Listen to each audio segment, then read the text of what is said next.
Right. I'm gonna do I still can't use my arm. I got this immobilizer, but I'm going to probably be getting out of this in a week or two.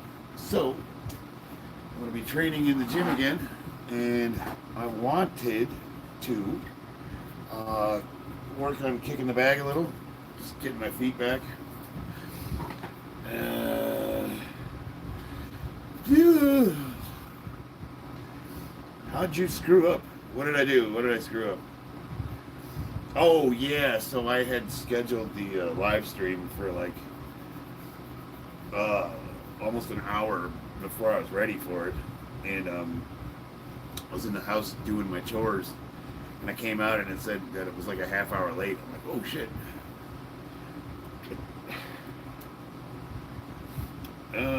Middle East Beast, what is up, brother? Hey, who did you block? You blocked a ton of people, dude.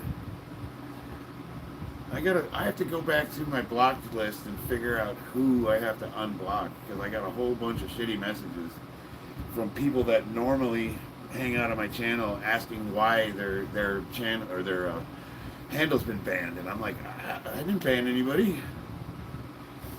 You went nuts, my brother. I'm not going to hit the bag. I'm going to kick it. Maybe I'll throw a jab or two. I don't know. Well, I'm not saying it was you, but no one before you was blocking people, and no one after you was blocking anybody. You were the only one that was blocking people, and I'm like, okay. I found Dolores Umbridge on the block list. I found Smart Gamer on the block list. I found there was three of them I found, and then I have to go back and look for some others, because I got hit up by a bunch of people saying they can no longer post. So if you didn't, that's cool. Hey, I'm just asking, because I'm just trying to get to the bottom of it. But I'm glad you're here. I've never blocked anyone. You know, I didn't even know. Let me see. So if I go to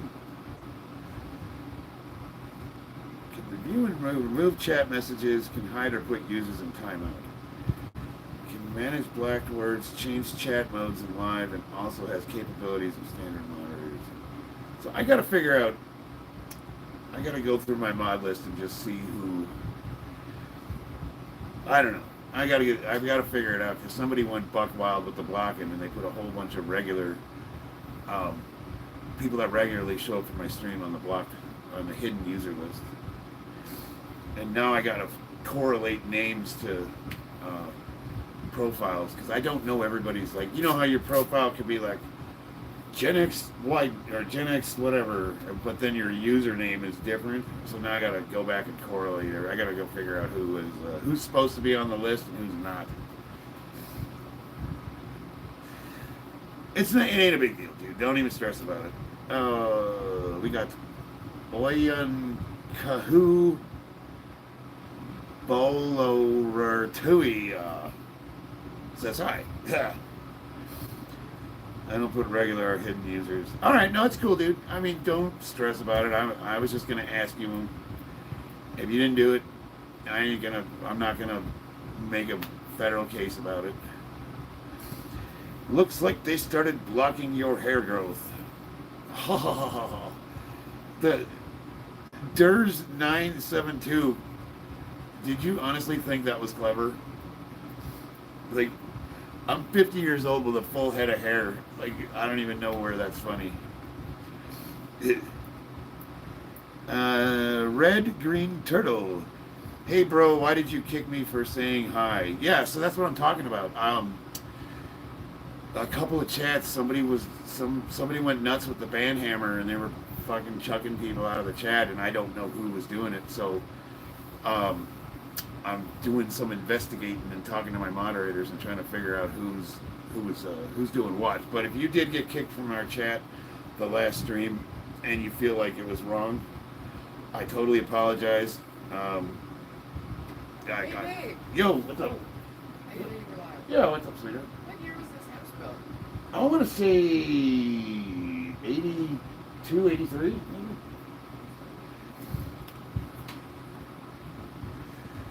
Uh, Middle East you did with me, though. I had to use so many alts. It's all good. I mean, that's water under the bridge, right? Durs 972. But that's the thing. It's not funny. Like, I normally, like, try to read funny troll comments, and we all have a good laugh, but it's like, you gotta work on that a little bit. And let's see here, Middle East Beast. Yeah, you weren't on. You were on the other stream the other day. Being banned would be a favor, so I don't stumble upon this stream again. Well, don't let your door hit you where the good Lord split you. Or hang around. Hey, hit that subscribe button. Stick around. It gets dumber. And that was funnier, so I like where you're going. What's the difference between a receding hairline and a mature hairline? I heard both are a thing and different things. Most men, I would say, it's like 6 out of 10 men over the age of 40 will start having hair loss. And like a lot of them will get receding right here, which is probably me a little bit. And then you got a lot of guys that lose it here. And then you got guys like me who are cockroaches, and even though we've historically defiled ourselves, for some reason we get a clean bill of health, have good teeth, and a full set of hair at the age of 50, and I didn't do anything to earn or deserve any of it.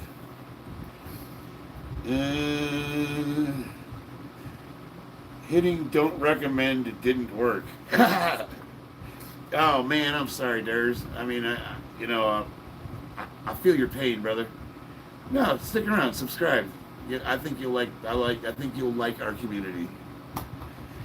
Greg Caldwell, can you tell me, man, why do people do these live streams? You make money from this or something? Yes. I'm not making a lot of money. I'm only right now clearing a couple $100 a month, but I'm making enough to pay for my training expenses. And since I train anyways, why not get compensated for it? Hi from Russia, Tony Cross. Let's see, Steven Sullivan, I'm 28 and bald. Dude, man, you got that bell curve. There's people on this side of it, and there's people on this side of it, and roll the dice, brother. Steven Sullivan, I'm 38 and ripped. Everybody should ask Middle East Beast if he trains and or works out. He's dying for you to ask him. I look like I retired from puberty. Nice. What's up, Pete? That area in the hairline you have, I've seen it in so many adults. We got Matthew Miller. What's up, man? Glad to see you back, brother. Greg Caldwell. Yeah, I get you. At least you're cool. Some people are real, wearing fake gold and Burger King hats. Ha ha ha ha. Dude, I'm going to go to Burger King and get a Burger King hat. I'm fucking going to get one. And then I got these big plastic gold chains that are like so obviously fake. We're going to rock that shit. Have you ever farted in the bath and popped the bubbles with your tongue? Pete, you got to work on that. That's not funny. I give that a sub IQ of 70 out of 200. Work on that. You write some jokes down. Read them to yourself. Say, would this make me laugh? Maybe read them to other people and ask them if they make them laugh. I think I have retired from alcohol. Matthew Miller. I stopped drinking in 2013, so I haven't had a drop of alcohol in 13, 23, 12 years. Ugh. Have a wife. Harry S. Are you asking for mine? Or are you offering me yours? Yeah, she's inside right now. She's giving a massage to somebody that's got slip discs in her neck. So she's a board certified sports therapy, massage therapy. Like she does like physical therapy, and she does massage therapy as well. Do you think you could get a BK hat anymore? I think you can. I do. I'm going to go look for one because there's a Burger King right down the street from It's good to see you training, but I can knock you out in a friendly face-off. You know, a lot of people say that, deep, but nobody puts their money where their mouth is. And I'm going to tell you like this, you know, I train Muay Thai, right? And I might not be the best boxer in the world. But if somebody was going to try to physically assault me, do you think I'm going to square up and box them? Probably not. There's a good chance you're going to get to see what my XDS 45 looks like. It's pretty cool. It's a 3.3 inch barrel, and I have a 5-round magazine, and I can conceal it, and I got a little tiny reflex sight on it. Pretty good with it. Chambered in 45 ACP.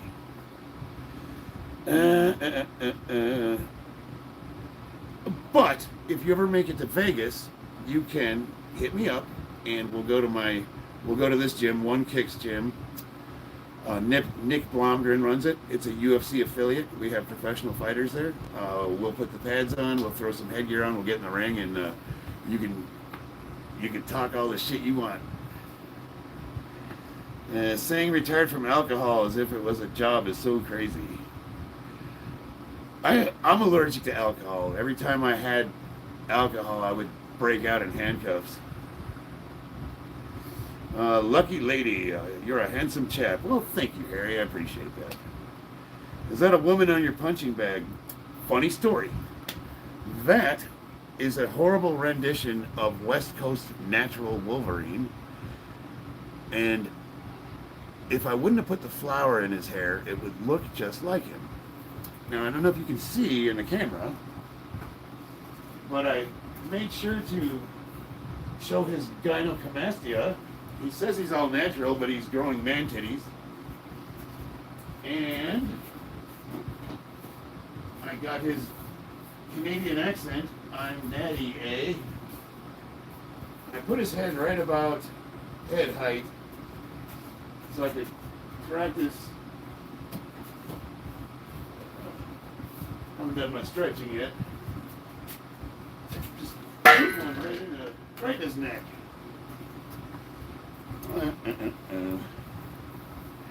No, so back in the day when my channel was like 100 subscribers, he would come on and like just start screaming about how he's stronger than me, and like I was like, okay, cool, bro. Like all right. And but it would really make him angry that I wouldn't acknowledge him, or okay. I mean, he's not stronger. The only thing he can do more than me is an overhead press, because I don't really train that. And so he can do a push press that's like 260 pounds, which is not nothing. That's a pretty good press. But I don't do overhead presses for max weight, so I can only do like 225. But seeing as that I'm 50 years old and I have a 1,700 pound total, which means I'm deadlifting close to 700 pounds. I could bench at least 650 or squat 650 and bench over 400. I'm thinking that if I decided to focus on the overhead press and train it, it would only take me a couple of months to blow that number out of the water. I don't know. I don't train it. I don't really like doing that lift, and it's just not something I train for max. But he would just come on my channel and start screaming at me, and he would call me junkie, and at first I used to take it personal, but then I kind of figured, like, you know what, I'm going to have fun with him. So I started joking around and doing stupid shit like that, and he lost his mind, man. He was making, like, these videos where he would go on these unhinged, like, rants where he was screaming into the camera and drooling, and just... like, it was weird, man. You could go on his channel, and I don't know if he still has the videos up, but they were bizarre. People would message me and be like, bro, you got to this guy, because he is fucking going off the deep end. I made a joke, and I said, like, were you and your father in an abusive relationship? Do you need a hug, son? Like, show me on the doll where daddy touched you. And he leaves my live stream. And then I get a message saying, bro, Wolvie's going nuts. Like, whatever you said to him, he was like in a video crying about how he had a bad relationship with his father. And I was like, oh, I kind of felt bad. I was like, oh shit, you know, I was just joking. And then people were like, well, I mean, how could you say something like that to him? And I'm like, guys, he comes and harasses me. I have never once in 4 or 5 years ever gone on another man's page and disparaged, said the way he looks, or like, why are your legs so skinny, or whatever. I've never made a disparaging comment about another man's looks. I've never called him out for having weird, you know, form or bad lifts, ever. I've always said, cool, dude, you know, I've always tried to be like really positive, and you know, like if somebody does like a quarter squat and it's like 600 pounds and they're just trying to show off how strong they are, and the whole internet would pile on them and be like, your form sucks, that squat doesn't count. And I would be the guy that'd be like, dude, that's pretty impressive. Like, most people can't walk that weight out. You know what I mean? Like, say something nice. But, you know, that's not how the internet works. Tom Marshall. Hey, bro, it's really good to hear you're open. Have you ever tried Muay Thai? Have you ever tried Muay Thai? Can you guys not see my shorts?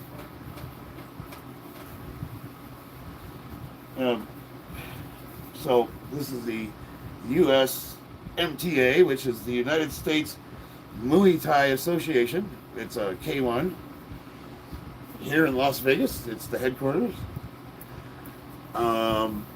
This is One Kick's gym, and Nick Blomgren. He was his nickname is One Kick Nick. He was a K1 fighter. He won belts in Muay Thai. He won belts for Jiu-Jitsu, and he's a little bit before UFC, so I don't know where else he fought. But we have in our gym, we have 2 or 3 UFC fighters and a couple of K1 guys. We got a couple people from overseas that actually are from Thailand. And I'm not by any stretch trying to say that I'm like them. I train there and I practice, and I think I'm okay, especially for a 50-year-old. But I mean, those are elite guys. Like I train regularly. I spar twice a week. I used to box. I used to do kickboxing when I was in my 20s. I did Smokers League. Got my ass kicked a few times. Won a few fights. And that was all right. I could hold my own. Please take my babies. Please take them. Kelly Hawk. I'm good with my kids. I got Devin Socks. Let's see. Past and Future. LOL. Past and Future says, I believe you. Which makes me wonder, like, what would I be lying about? I mean, I'm pretty much an open book. My channel it shows me training at the gym. You can go look at the videos. And then, like, people question my powerlifting numbers, but you can literally look my records up online. You can go to a powerlifting watch and just type my name in, and it'll show you what all my best lifts are, and it'll show you I competed at Worlds and Nationals. And, I got the Nevada State records in 2 weight classes, and ranked 3rd in the world last year for 50 and over at my weight class. In the last 3 years, I've been consistently ranked in the top 5, all federations. And people are like, I don't believe you. Yeah, I got my competitions online. You can go watch those videos. Devin, I just explained what that drawing is. It's not a woman. It's a dude with long hair, but I did put a flower in his hair. I thought it would make him look prettier. Bro, I knocked dude out as soon as I saw him reach for his waist.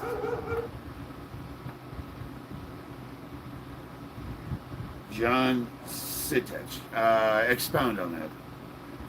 Are you telling me someone was going to pull a concealed weapon on you and you ran up to him and knocked him out? It sounds like you need some training. Let's see here. Hello, sir. What's your thoughts on drinking milk daily for gains? I like a lot of it. So that's called the GOMAD diet. And God help you if you're lactose intolerant. Your results may vary. So the gallon of milk a day diet is good for people that are hard gainers that are trying to put mass on. However, I don't believe in bulking. I think that there is no reason to put fat on. You could make an exception for powerlifters who are trying to lift a little more weight, because adding visceral fat to muscle tissue kind of acts like like compression pants. It'll make you stronger. And people ask, like, well, how does getting fatter make you stronger? Why is it heavier people can lift more weight? And if you look at what the fat does, the adipose fat around the muscles, it kind of compresses them just like you were wearing knee sleeves. So everything becomes more dense and compressed, and they could just push more weight to a point. The reason I don't like bulking is because there's no value in adding a bunch of fat that you're just going to have to try to take off later. And it does give a lot of guys the excuse to live it up and eat whatever they want and go party and have a good time. I follow what's called the 80-20. So, real simple. 80% of the time I eat clean, I go to bed early, I brush my teeth and do the dishes and make my bed and all that stuff. And then 20% of the time, I'm devouring gallons of ice cream and I'm out partying on the weekends, and even though I don't drink, I still go out and have a good time. I'm eating out at restaurants, pizza, whatever, we're just hamming it up. But the hard part for a lot of people is the 20% part, like actually sticking to that. For me, it's more like 90-10, because I just don't have it in me to like really cram a bunch of garbage in my face. I don't eat fast food, and just, I don't know, it's like, but if you follow the 80-20 rule, and 80% of your diet is clean, and you stick to your daily calories, and you don't eat excessively, and you take care of yourself, you go to bed and do all that stuff, you can fuck it up for 20% of the time without any major negative lasting consequences. It's okay to live a little bit. I would even say that it's kind of important for people to live a little bit, because a lot of the really strict bodybuilders that I know that are super dedicated and rigid in everything they do, they tend to be type A personalities, and they're a little bit on the spectrum, and after a while it burns them out. They just can't deal with it anymore, and they wind up giving up. Where guys that are living in more moderation and have a little bit of excess in their life and go out and have fun once in a while, tend to stick with it longer, and those are the guys you wind up seeing at the age of 50 that still look great. And you're like, wow, you look awesome. You're still lifting? And you're like, yeah. Oh man, I gave it up years ago. Oh, yeah, I can tell. Yeah, you really? You know what I mean? So, lighten up, have some fun. Just curious, what are your powerlifting numbers? Right Metal Hashira. That's an awesome name, by the way. So right before I blew my bicep off of my radius bone, I was deadlifting. I hit 710 for a double on the trap bar. That was an all-time PR. I was close to deadlifting 700 pounds on a deadlift bar. I had a mid to upper 600 pound squat. I hit 600 pounds for a set of 5. I have that on video too. You can go watch that. That was epic. That was a lifetime PR. My bench was a 405, 410. I was benching 350 for 5 reps. That right before competition, I hit 375 for 4 reps. So that puts me right around like 405, 410. I probably would have opened in the competition with like 385 pounds. So the numbers I was going for, I would have been opening up with a mid 1,600 pound total, and I was trying to break into the 1700s, because my highest total in competition on record is 1,650, with a 620 pound squat, a 670 pound deadlift, and a 385 pound bench. I did make a 410 pound attempt, but I hitched it, so it didn't count. And a lot of people ask, like, well, how come your powerlifting competition numbers are so much lower than your gym? Well, a lot of time guys go for it on their third attempts, and they don't get the lift.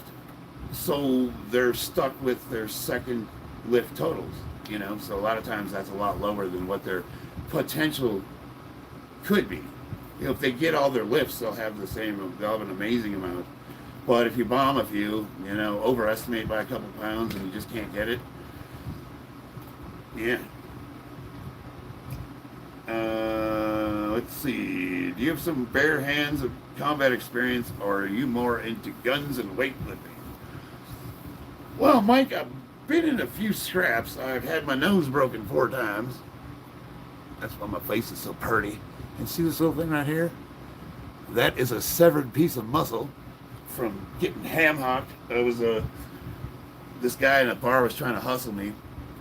And, he's so obvious. He puts money on the table and loses, like, horrifically. Like, it's almost comically bad.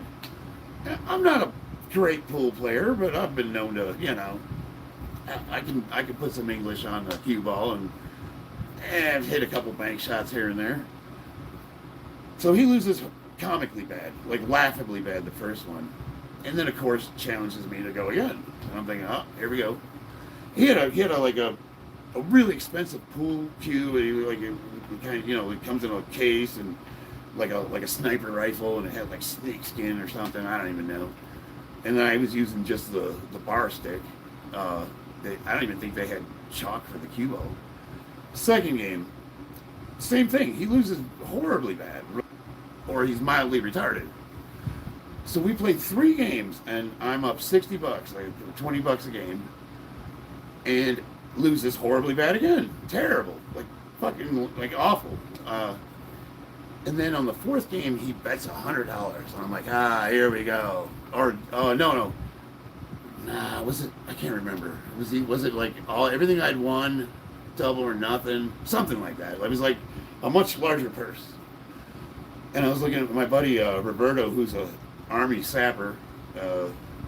I asked him, I was like, "What do you think, bro?" And he looked at me and he goes, "Well, one of 2 things is going to happen. You're either going to steal this guy's money or he's going to take you to the bank." I'm like, "Yeah, all right." So nothing ventured, nothing gained. Again, I beat the brakes off of this guy, and it wasn't even a challenge. Like, he was just bad. And I wasn't even that good. I was missing shots left and right. I took his money, I sat down, and I made a comment. I said, well, I think it was something along the lines of, like, this is either the worst hustler in the world or this guy's fucking retarded. And I guess he heard me. I spent another hour at the bar. I'm drinking Coronas. We're laughing, having a good time. And when I walked out of the bar, they have that little area where it's like double doors. You walk out of the bar doors and they keeps the air conditioning in, that kind of thing. He and his buddy were waiting for me, and I wasn't paying attention. And he just bashes me right in the face. And I hit the wall and I fall down and I'm laughing my ass off. There's blood everywhere. He runs out and dives into a car and it peels off and drives away. And I'm just like, what the fuck just happened? Like, he got me real good, man. I was bleeding everywhere, laughing. We were just laughing our asses off, and I broke my nose. I honestly, I wish he would have stuck around. I probably would have bought him a beer. Why would you sucker punch someone and run away? It's like, dude, come face me man to man. But whatever. Went back in the bar, sat down, and I was just like, can I have another one? And the bartender's like, I don't think so. I think you need to call somebody and get out of here. And I was like, why? What's the problem? He goes, you're bleeding. And I go, yeah, no, I can go wash my face. And he's looking at me like, no. So I walked into the bathroom and I was literally covered with blood. Like, he got me and I was gushing. Split my lip, broke my nose. Did I have to have it reset? I don't remember, but it was great. It was awesome. It was like, I was laughing so hard. I just was baffled that he would hit me like that and then run like a little bitch into the parking lot, literally diving into a car like I'm going to chase him down. And, I'm just sitting on the floor. My buddy Roberto's looking at me like, why do I go out with you? And that's the kind of stupid shit that would happen to me when I go out drinking. All right, back to the chat. Silver Monkey says, let's see you kick the bag 10 times on each leg. That I can do. So, I haven't trained in over a month, and I'm going to start training in the gym again. So, my goal tonight was to just try to get some movement back, stretch a little bit, kind of work out the kinks. Get something to drink here. Legs feel a little heavy. I've lost a little flexibility. Let's do some stretching real quick. I'm 50, so I can't, I gotta loosen up a little. People are like, they just don't understand. Like, all these young kids are, why do you have to do all that? Like, if you rob my house at 5 in the morning when I'm asleep, I won't be able to do anything about it because I can barely get out of the bed. I'm like, ugh, my bones are aching. Must be a storm a brewing.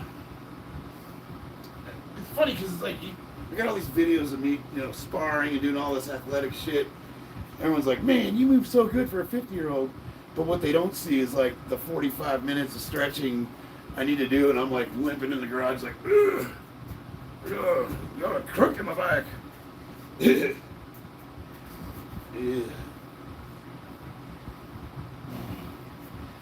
You'll see.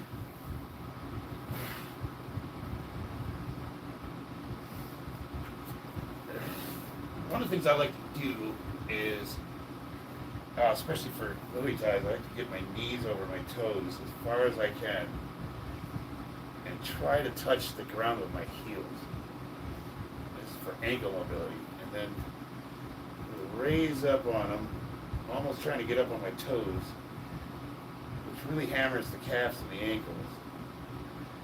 And then I'll try to like roll, almost like, just really work these out. What this does is it prevents ankle issues. If I accidentally roll my ankle or something, it really helps to bulletproof them.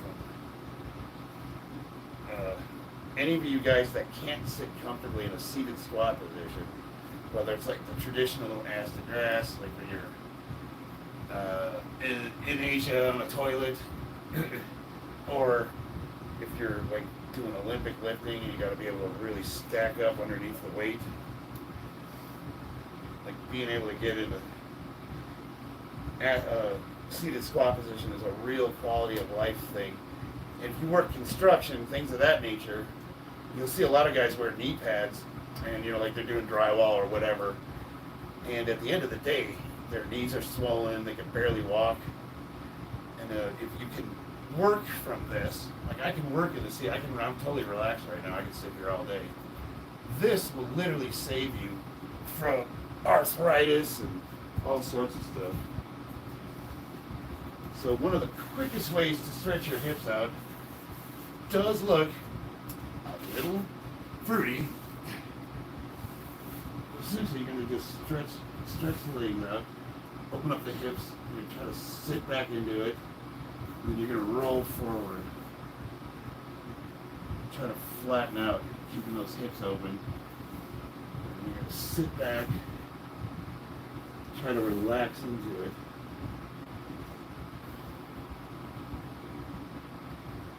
And if you have any kind of hip impingement, this will expose it.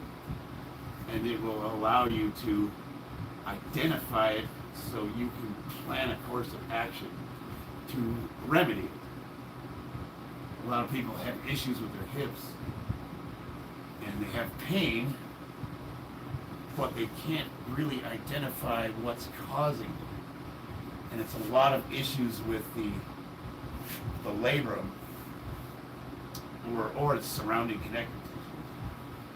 So doing this movement here will really, it'll pinpoint exactly where the problem is. The idea with this is over time you want to stretch out as much as possible, almost getting flat to the floor. Go right to the point where it's uncomfortable, and you just sit in it for 15 to 30 seconds. And once you get to 15, Deep breath. And exhale and sink farther into it.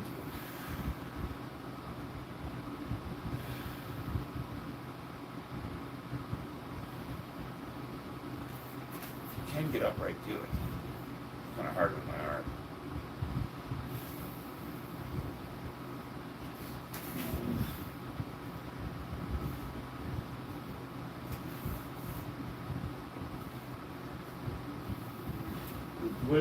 What this will really help with is when you do kick, it'll kind of allow you to really generate power with it.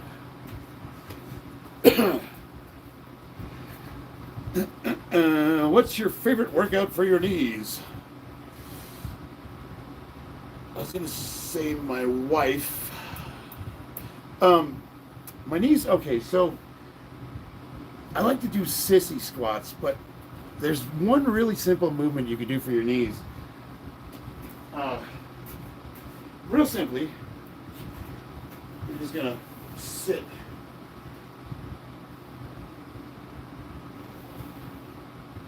On your ankles if you can. If you can't sit on your ankles, you can put your feet up.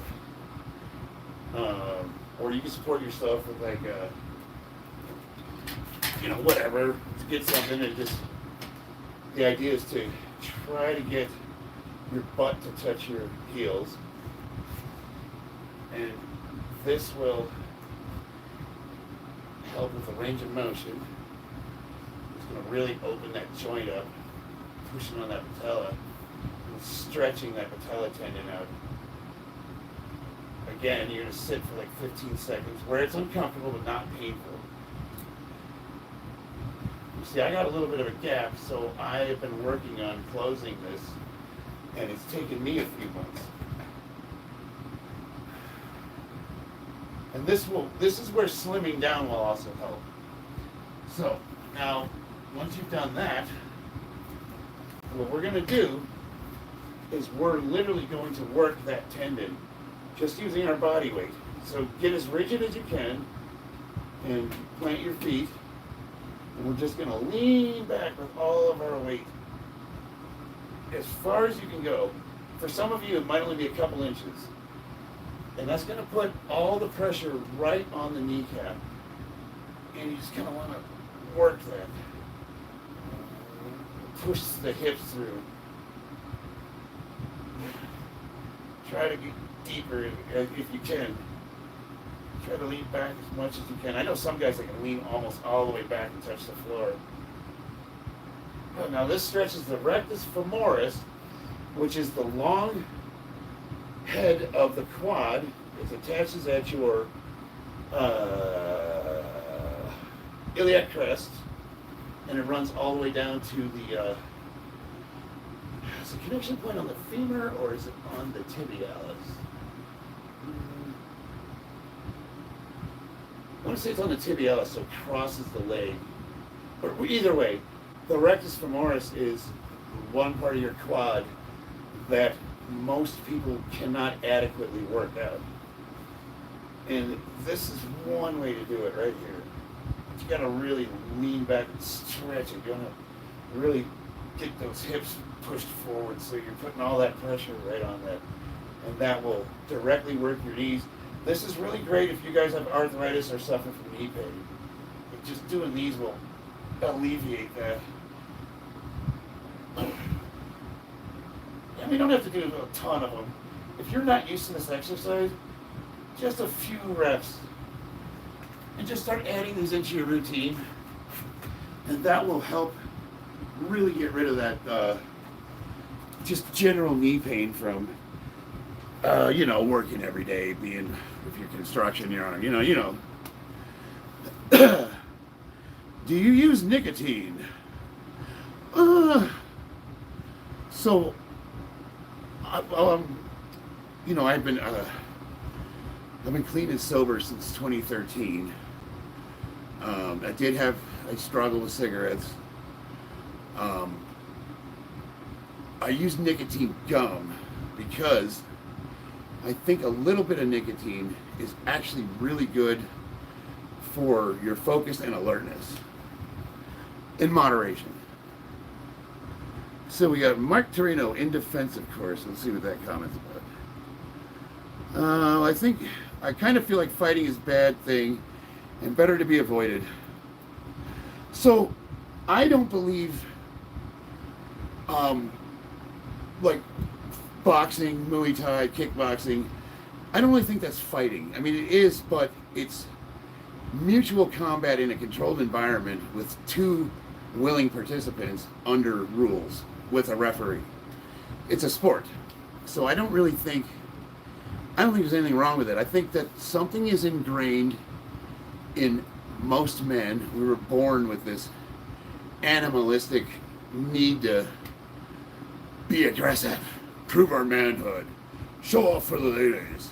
You know, like, why is it when men disagree, the first thing that they say is, I'll kick your ass? Like, okay, let me paint a scenario for you. Let's just say we'll call him Max. Max walks in and goes, the sky is green.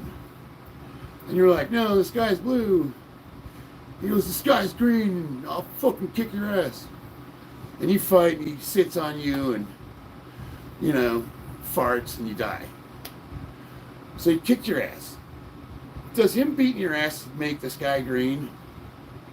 Like, I never understood how fighting solves problems, but what it does do is, well, there's a lot of things it does. There's just like this built-in primitive lizard brain caveman need to lift heavy thing. I lift more than you, and then we chuck rocks, or, you know, who can wrestle, you know, or whatever. And I think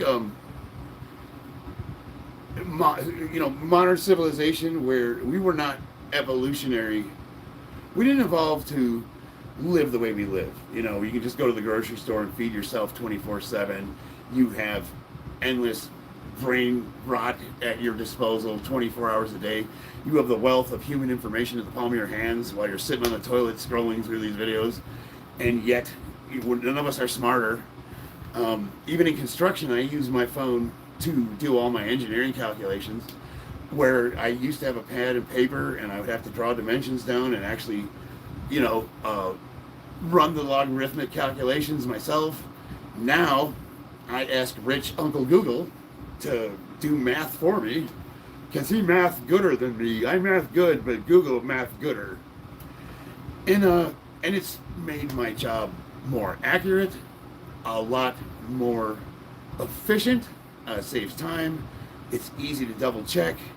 You can do so much more with these smartphones than you ever could with a pad and paper. You can literally check the strength and tolerances of the materials you're building buildings with, and you can calculate right off, you know, in the palm of your hand. You can just run numbers and see, like, how much weight will this floor support if we add another, you know, 8-foot I-beam that's, you know, whatever dimensions and this long. Oh, that's what's it made out of? It's high carbon 1060 steel. Oh, okay, look those numbers up, punch that in, and, you know, you do your math, and you're like, according to this, it'll be 164 pounds per square inch, which over the span of 100 yards is like, you know, 3 million pounds or whatever. And that's the kind of shit we would do, you know. That's the kind of calculations we run. We run tolerances and specifications and things like that. And it used to have, like, slide rulers and books that are, you know, you really have to, like, look up stuff. And now you just got a fucking smartphone. It does everything. And in between you doing your work, you can peruse social media and rot your brain on TikTok for an hour. I mean, like, you get these zombies walking around job sites, and, like, all of us are better at what we do, but we're all fucking dumber. None of us remember how to do anything. Like, I took trigonometry, and I used to do survey, and I used to run the numbers, and now I don't even... You asked me to do a trigonometry problem, and I'd probably like, oh shit, like, I don't know, can I use my phone? You know. So, you know, what was the point I was trying to make? I think a lot of what we need as men can be filled by getting our aggression out in a controlled environment. I mean, you've all seen, like, those guys that puff their chest up, and they're always talking about how badass they are and how many people they killed in combat. And you're talking about, like, I used to be a Navy SEAL, and you're like, oh, I didn't ask you, but thank you. I mean, that's cool, right? Awesome. You're welcome for my service. I'm like, oh, this guy's, he's really awesome. And they tell you about, like, yeah, I've had 10 Corvettes, and now I drive a Lamborghini, and I just got my F-150 out in the parking lot, you know, just for driving around town. But you know, normally I drive a Bugatti. And you're like, oh, okay. You know, last night I had 10 hookers, and you know, you got any pictures? I'm like, oh no. Okay, not much proof there, buddy, but you get a lot of that shit. You get these, what do they call them? Like, infantile egomaniacs with low self-esteem, crippling self-esteem issues, and the way they attempt to counter it is by looking, they're pufferfish. They try to look as vicious and mean as possible so that you are intimidated or in awe of them. And then what happens if you don't show them the proper respect that they feel that they're due? They become combative. They get angry and they, you know, make a scene. Like that guy Wes Watson, you know, he's pretty popular online. Always hard, always like, always talking about how fucking awesome he is and used to be the man. And they're like, you know, I watched him work out and he can't even squat 500 pounds. I'm like, bro, that's not even warm-up weight, brother. But, you know, like, I would never disparage someone for not being able to squat 500 pounds, but when you're talking that much shit, you probably should have something to back it up, is all I'm saying. And he wears all these chains, and his girl's got these huge, like, collagen lips, and she's got the, you know, the giant, I mean, she looks good, don't get me wrong, but it's, you just tell, like, looking at him, everything about them is about material possessions. And I guarantee you that if he lost his income, no one in his circle, including his woman, would be around to go through it with him. Like, he's going to be alone, 100% alone. Everything about him, his entire circle is, what can this guy do for me? He can either make my influence stronger, me being in his presence, or he can help me grow my business, generate money. There's always something that his circle of friends is trying to extract from him. And then he, in turn, is using all those people for clout. He walks around with an entourage. And I'm looking at this guy, and I'm like, you're 46 years old, right? And anybody that questions him, he immediately wants to fight. But he doesn't fight them. He puffs up, walks up to their face, screams at them, and then his boys get in the way. Hold me back, bro. Okay. I actually went on his channel, and I challenged him to a boxing match. But he didn't answer me back. I was like, this guy's a fucking pussy. I guarantee you I'd batter this motherfucker unrecognizable. But that's neither here nor there. Like, that really doesn't matter. Me being a better boxer than someone is irrelevant. I'm just saying, like, when you're trying to present yourself as somebody that is super awesome at everything they do, and, you know, but then when you start looking into their lives a little bit, you find out they're miserable. Everybody hates them. They don't have any money. All their material possessions are rented. They don't own anything. Their income is a pyramid scheme, and they make every dollar they make is using somebody, selling a fake path to fake success. And then he would talk shit about a guy like me, some asshole who's training in his garage, looks like this. You know, I got a little 1,600 square foot house. I got a beautiful wife. I think she's hot as hell, especially for someone who's 46. 2 beautiful kids. I drive a 2009 Mustang. It's modified really fast, but it's old, you know. We got a Tahoe. I have a work truck. It's a little Chevy Colorado. And then we have a Chevy Sonic shitbox, a little 4-cylinder, gets 40 miles in the gallon. He would make fun of me, saying that I would be jealous of him because I secretly want all that stuff. And the only reason why I say it's not important to me is because I'm coping because I can't obtain it. I'm thinking, like, that's so, I don't know, it's so dumb. Like, to even have that as a perspective. Like, people like that would never understand that, you know, guys like us don't care about material possessions. It's all about the people that are around you and the family I get to provide for. And, you know, when I go in there, we love each other. We hang out. We play board games, paint Warhammer figurines. We go places. We go hiking. We train together. Kids go to Muay Thai with me. We do everything together as a family. And it's real and genuine, you know, and we go through ups and downs. There's been times where, you know, we've had the lights and water turned off and it was a real struggle. And there's somebody, my wife is ride or die, you know, she's in the trenches with me. People like that, the second they lose their material wealth, like everyone just disappears, you know. So what would you rather have? And plus, what the fuck do I need? You know what I mean? Like, I got more shit than a guy could possibly want. I can't get rid of half of this crap. And it's really absurd shit. Like, I, for some reason, have collected, like, 15 coffee makers over the span of 5 years. And, my wife asked me about that. She's like, why the fuck do you have so many coffee makers? So here's what it is. Ever since that dumbass at McDonald's burned themselves with that hot coffee, coffee's hot, I don't know. Coffee makers, they started making the new ones so that they're like not really warm, they're not hot anymore. And I like a fucking hot cup of coffee. So I'd go buy a coffee maker, find out it was lukewarm and it would only keep the liquid hot for like 2 hours and then shut off. That's a piece of shit in the garage. You know, and I went through like, we would go to Savers and Goodwill and I'd literally just grab a coffee maker off the shelf, $10, take it home, use it.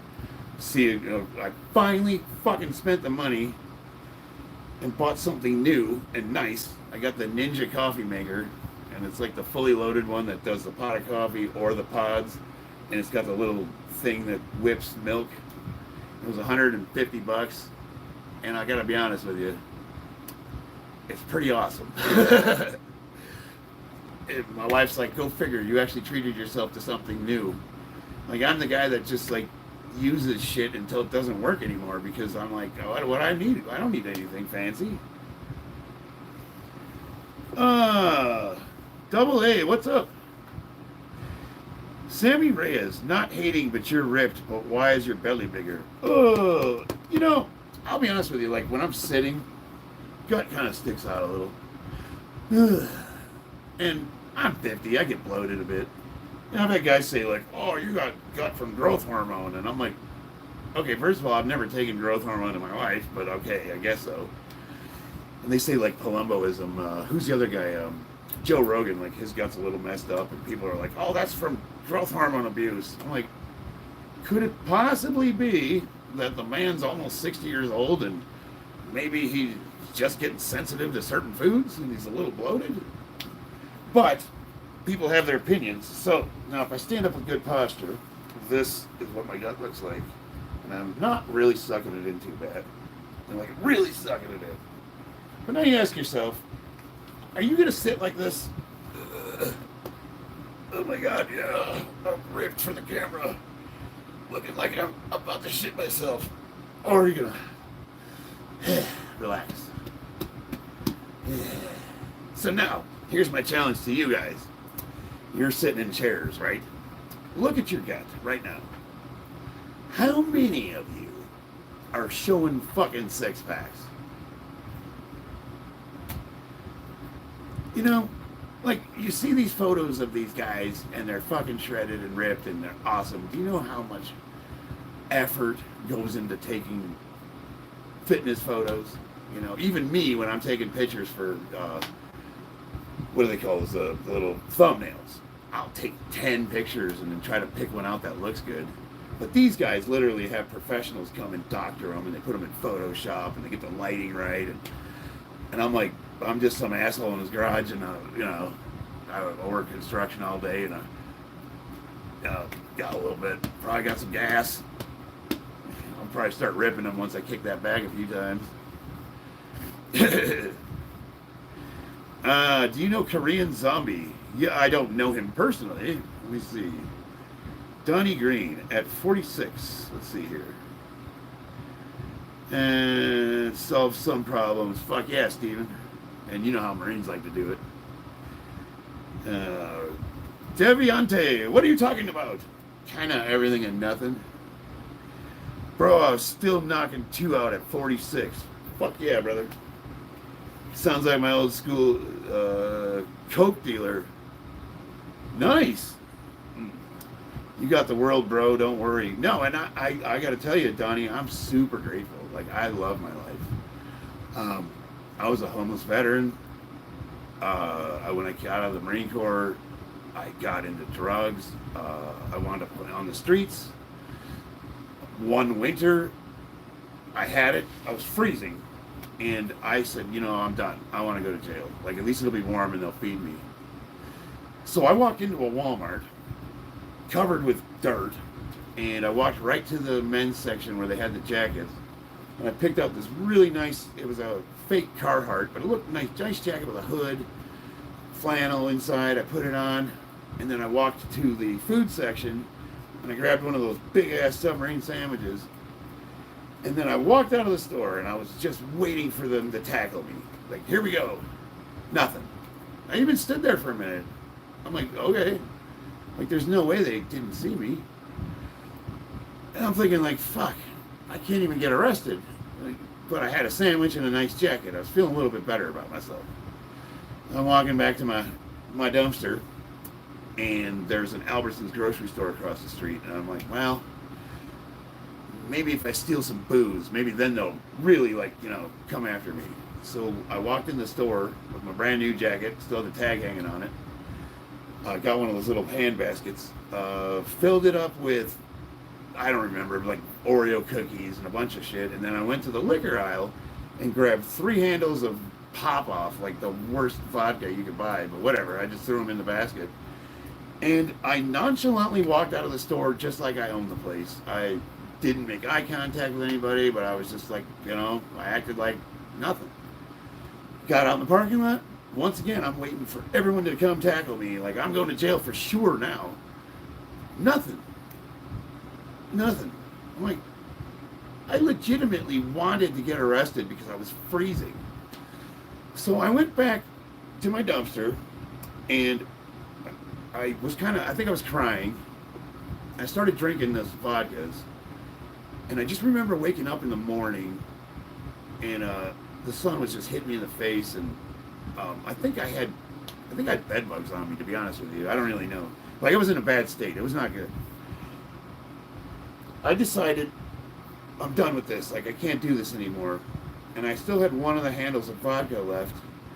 So I took that and I walked from Henderson, which is southern Las Vegas, all the way to the VA hospital, which is, I want to say 15 miles. Not super far, but on one end of the valley to the other. And it took me all day, and most of the night I walked all the way to the VA hospital, and then in the middle of the night there was nobody there. I was freezing. I was almost out of booze. They had to, back then they used to have these little smoking huts where if you smoked cigarettes you had to go into these huts, and they had like a little air filter thing, and it was like a little fish tank. It was a little box with windows, and you could smoke in there. I slept in that, and it was warm, and there was cigarette butts. There was a ton of them. So I'm like, score, bro. I got fucking cigarettes. I got a little bit of booze. I slept in there. And then in the morning, as soon as the VA opened, I walked inside, walked right up to the register's desk. The guy says, "Can I help you?" And I said, "Man, I've got a problem. Can you help me?" And from there, I got into a veterans program, 6 months. They got me sober. I got a great job. Wound up working at that plant for 9 years, and I went from operator into the engineering department. I got my bachelor's of science degree. It changed my life. But I had to really, really, really put myself through the ringer before I gave up, you know what I mean? You are 2 inches taller than me, and I'm around 213, probably weigh a little more because I ate 3 sticks a little while ago. But had it checked, and I'm around 18% body fat. I do 200 push-ups a day, but I This is Deviante. Had to make room for weight training again because I forgot how fun it was. Deviante, I hope I'm pronouncing that right. Are you familiar with Herschel Walker? So when I started working for that chemical plant, and once I got my bachelor's of science degree, I wound up getting recruited to a rare earth mine where I got promoted to what's called the process control supervisor, and it's essentially like kind of a glorified Homer Simpson, he runs the control panel in a nuclear plant. It's essentially that, but this room had like huge monitors, like a CIC in a battleship, and it was every valve and every vessel and everything in that whole plant, and it was me and another engineer, and we essentially ran the whole facility from that control room. But we were up on that mountain for 12 hours a day, and we were 4 on and 4 off. And a lot of times, guys would just stay up there for the 4 days. I would drive back to Vegas. It was an hour drive. So you're looking at 12 plus 2 more hours for travel.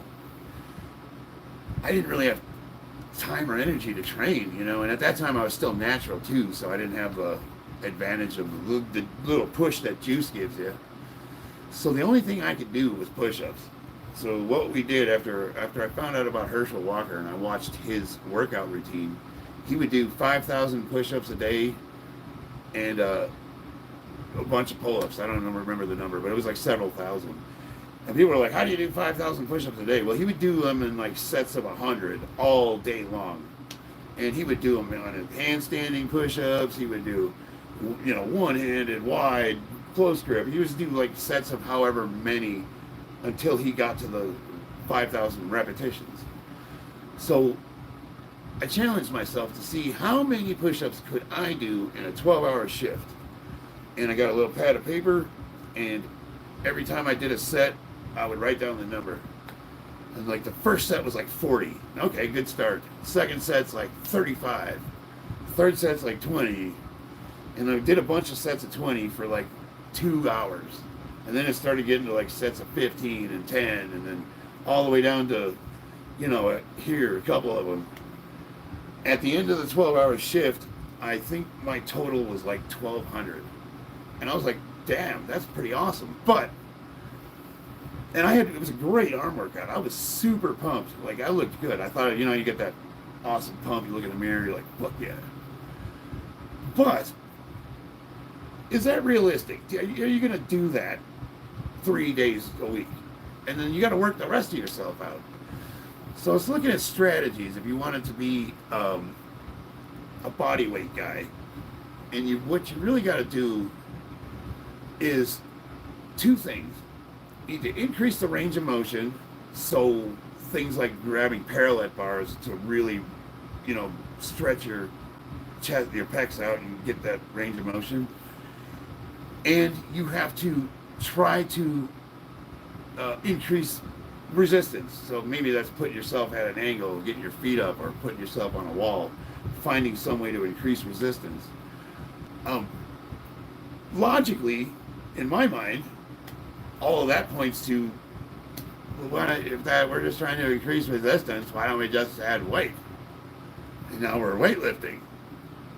Okay, so now flip that. I got to where I could bench 425 pounds. That was right before I blew my shoulder out. I was killing it. And somebody challenged me to do push-ups. And I hadn't done a push-up in like 2 years, not one single one. And the bet was, I forgot what the bet was, but I wound up doing 100. I did 100 of them. And they were talking mad shit. They're like, you can't do 100 or whatever, how many. But I did 100 push-ups. And it wasn't that difficult. Like the last 20 were like, whoa, But, me being a Marine, I wasn't going to puss out. I just ground them out. I mean, I had to rest for a couple of them and then I'd go one and then hold it for a few seconds. That, we got to 100 though. And I thought about it. I'm thinking like, all right, all I do is bench press a little more than 2 times my body weight. 2.2 times my body weight, let's say. And that made me a push-up machine. I could just crank them out like it's nothing. So now you're thinking like, okay, if I want to be a badass bodyweight playground CrossFit gym dude doing muscle ups and pistol squats and all that, maybe the secret is to add some compound lifts into that routine. Benching, squatting, deadlifting. I mean, you can make your main focus body weight, but what happens if you, I don't know, like just started adding a few sets of compound lifts just to see if it makes you more efficient? 2 inches taller than you. I'm only 5'9". I steal a pig these days. Lawrence Ileo 7. I steal a pig these days. I got a really good comeback for that, but I'm not gonna say it. I don't know even. I don't want to be that rude yet. Deviante, I had to make room for weight training again because I forgot how fun it was. Yeah, man, I think it's awesome. Jack Farrow says, "What story is this?" It's story time with Uncle Chuck. Welcome to my garage, kids. Gather around as I regale you with tales from the old days. Do you think measuring your neck and waist is an accurate body fat percentage measurement? Majanet. No. Not at all, because men store body fat genetically differently. Like a lot of men store it around their waist area, their stomach. There's a lot of men that store it in their glute area. Like my buddy Steve, he's got the top body of an Adonis, and his ass looks like a fucking rhino. I'm like, dude. And he's overweight. When he starts gaining weight, he literally gets like this giant butt, and his legs get big. And then it starts spreading all over the body. You wind up evening out. But there's like places where when you do eventually start cutting, you'll have stubborn, like you just can't get rid of those love handles or whatever. I think Dr. Mike Israel just had surgery on his waist because he really got down to 11% body fat and still had love handles. So being an older guy on PEDs who trains his ass off, he decided that it just wasn't worth it to try to burn those off. It just wouldn't come off. So he wound up getting them surgically removed, which is a really, really invasive surgery that has a really long recovery time. He's going to have a belt on that has tubes so that the fluids can drain for months. Looks like he's wearing a sumo wrestler's outfit. Horrible. I mean, if everything heals up, he's going to look great. Like when he got on stage as a bodybuilder, you could just tell like he didn't have the midsection. But no, I mean, yeah, he surgically removed it. I mean, that's perfectly fine. The point is we store fat genetically differently, and there's always going to be that area where it's stubborn. And using measurements for neck and waist, they can give you an approximation, but they're never going to be accurate. So I just did that body fat measurement where you stand on the scale with the electrodes, and you have the handles that you put your hands on, and it's got an electrode on each side, and somehow it sends an electrical signal through your body, and it's able to determine your ratio of lean mass versus body fat. How accurate is that thing? I don't know. It said I weighed 220 pounds and I was 11% body fat. I don't know what it is right now since I've had surgery, but I'm pretty shredded. I mean, I can make the argument that I'm under 15%. Most guys overestimate their body fat percentage. They'll tell you like they're 15% when they're actually 20. I would say anything under 20% for most men, that 15 to 20% range is going to be both healthy and manageable. You won't have to super kill yourself to maintain that, and it looks good enough where you can see your abs, and most women will find that attractive. You don't have to, kill yourself. Let's see here. Like button push for support. Thank you. I appreciate that. How long have you your arm protection? Arcades design. Cocaine Bear. That's a great name. Probably 2 more weeks. I have a physical therapy appointment tomorrow, and they're going to evaluate a range of motion. I haven't fully straightened it out yet, but it no longer hurts to straighten it out. It does hurt a little bit when I supinate, and when I pronate fully, it hurts a little. So, but I'm almost able to go full range of motion in those directions. I haven't put any resistance on the bicep yet. I've done 0 resistance training on the bicep. I've done some band work to try to keep my triceps. But hopefully here in 2 weeks I'll get this off, and then I'll start working out with light weights, and I'll start to be able to do some training again. Bobby, what's up? They remove fat, but it grows back. If they surgically remove it, does it grow back? Ivana Tinkle, that's a great name. Michael Goldberg, I do Muay Thai and BJJ. I'm having longer recovery time. How can I cut that recovery time in half? Well, Michael, tell me more. When you say longer recovery time, like, give me some context. What are we talking about? Are you sore? Are you having pain somewhere? Are you unable to, like, what is it you feel like you're not able to recover? And we got Bob in the chat, so he's a pretty good resource for that. Dropping that like, Semper Fi, Maggie. Hell yeah. Double A Cocaine Bear. Yeah, that's a great name. Cocaine Bear was an awesome flick. What do you think about bodybuilding and powerlifting? If you compete lifting, I heard bodybuilding is pretty rough. Bodybuilding is a way, way, way harder than powerlifting. Powerlifting is pretty much, look, you either have the genetics and the discipline to lift a lot of weight, or you don't. Pretty simple. Bodybuilding, on the other hand, you're literally like, if you're genetically gifted, you have an advantage, but you still got to work your ass off, and you got to diet down to like really unhealthy levels of body fat.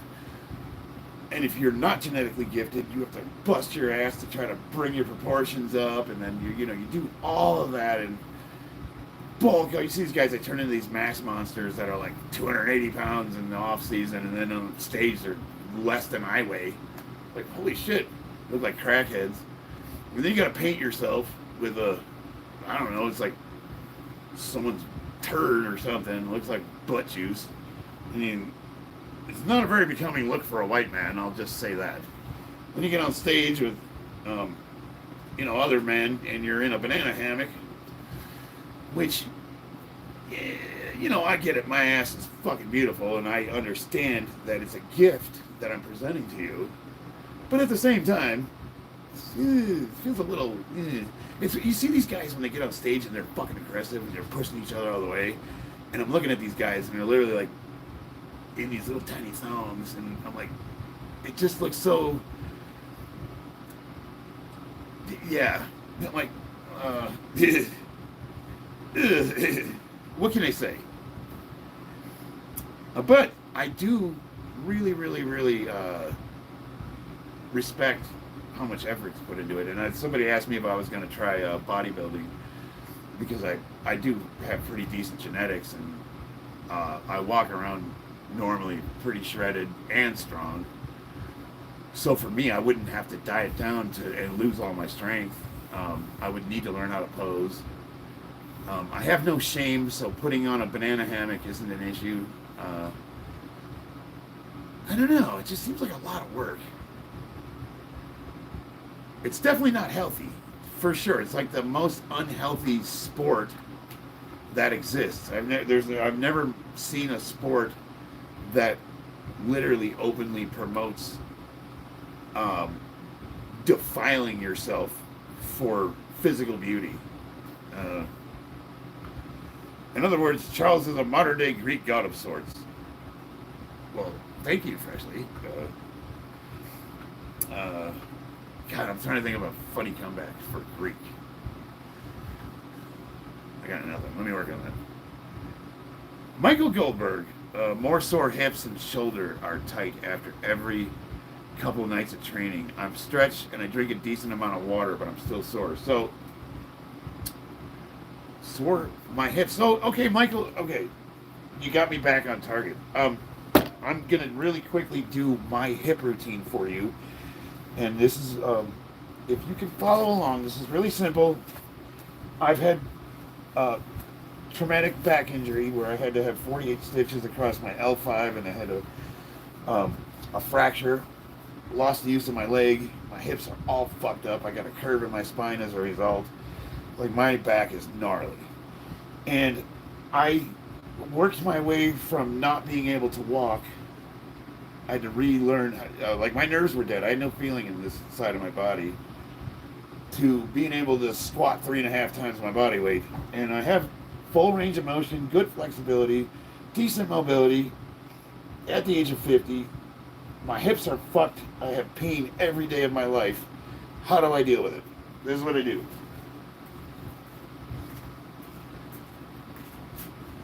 I started doing this earlier, but I got caught up in the chat. So, first thing, every time, every routine starts with me getting in the seated squat position, popping my knees. You hear this like Rice Krispie sound. And I just get my feet flat, open my hips up a little with my elbows, and just relax. And once I'm good in that position, I'm going to try to get my knees over my toes as far as I can go while trying to keep my feet flat on the ground. Now, at this point in my routine, this is more for ankles and foot mobility than it is for my hips, but it's all part of the routine. Everything leads to another. I get a little closer and just put all my weight over the balls of my feet and just focus on stretching that Achilles tendon and trying to touch the ground with my heels. And even if you can't, try to get as close as you can, because every day you'll get a little bit closer. Now, this is good for Olympic lifters. This is why they wear squat shoes with heels. Like, you know, ass to grass squatter, high bar squatters can be in this position, but if you're going to do a snatch, or, you know, like what is it, the clean and jerk, you got to be able to get under the weight. You'll see when they throw the weight up, they stack with their knees really far over their toes, like this. And then they'll squat it up. That's crazy. So I got my knees over my toes, and I'm just trying to relax my feet into the floor. Now I'm going to start doing my ankles. With all my body weight, I'm going to try to get up on my toes as high as I can. And this works the calves really good, and it really bulletproofs the ankles. I'll do this for a couple minutes. I'll just really try to stress them. If these guys, guys that work construction, or they're on their feet all day, and every once in a while you'll roll an ankle, happens to everybody. This will really bulletproof your ankles and make them resilient to sprains. Do this until, you know, a minute or two. If you've never done these before, you'll be sore as fuck in the morning. Once you're done with that, now we're going to work into opening the hips up. This is for you, Mr. Goldberg. Now, admittedly, the position I'm going to put my body in is doesn't look that great in a public gym. We're going to literally like try to do the splits on our knees. Get as far open as you can, and then we're going to sit back into it. Try to get your butt as close to the floor as you can. Go to where it is uncomfortable but not painful. And if you have to have assistance, or for whatever reason, don't be afraid to grab something. You go to where it's uncomfortable but not painful, and hold it for 15 seconds. And then take a deep breath and exhale deeper into it. Rinse and repeat. And go until you'll know. Your body's going to say, no more. So once you're at that point, we want to really move our femur through the range of motion in the labrum. Open up that, what's the connector point of the hips? Iliac crest.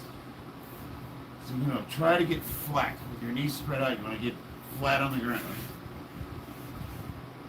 Again, this will be challenging for some people. I'm going to push back into it. And we're going to just do this for reps. All the way forward, all the way back. Now, if you have an impingement anywhere in your hips, this is going to pinpoint that. It'll be a sharp pain somewhere through the range of motion. And you can go to your doctor and tell them specifically where the pain is and what movement you're doing. And that will help a lot of people that have issues with their labrum identify. Because a lot of people have hip pain, but they can't tell where it's coming from. That joint is buried underneath a lot of muscle. And as the pain radiates out, it hits the sciatic nerve, which makes your knee hurt. It's like you just can't tell. You can't tell where the pain's coming from. So now once we got this done, just pop up and simply touch your toes. You can usually I do this with two hands, but if you get your hand under your foot and then push up your back in a cat position, or no, this would be the cow. So you got cat cow. So in the cow position, just stretch that back out. Really push up towards the ceiling.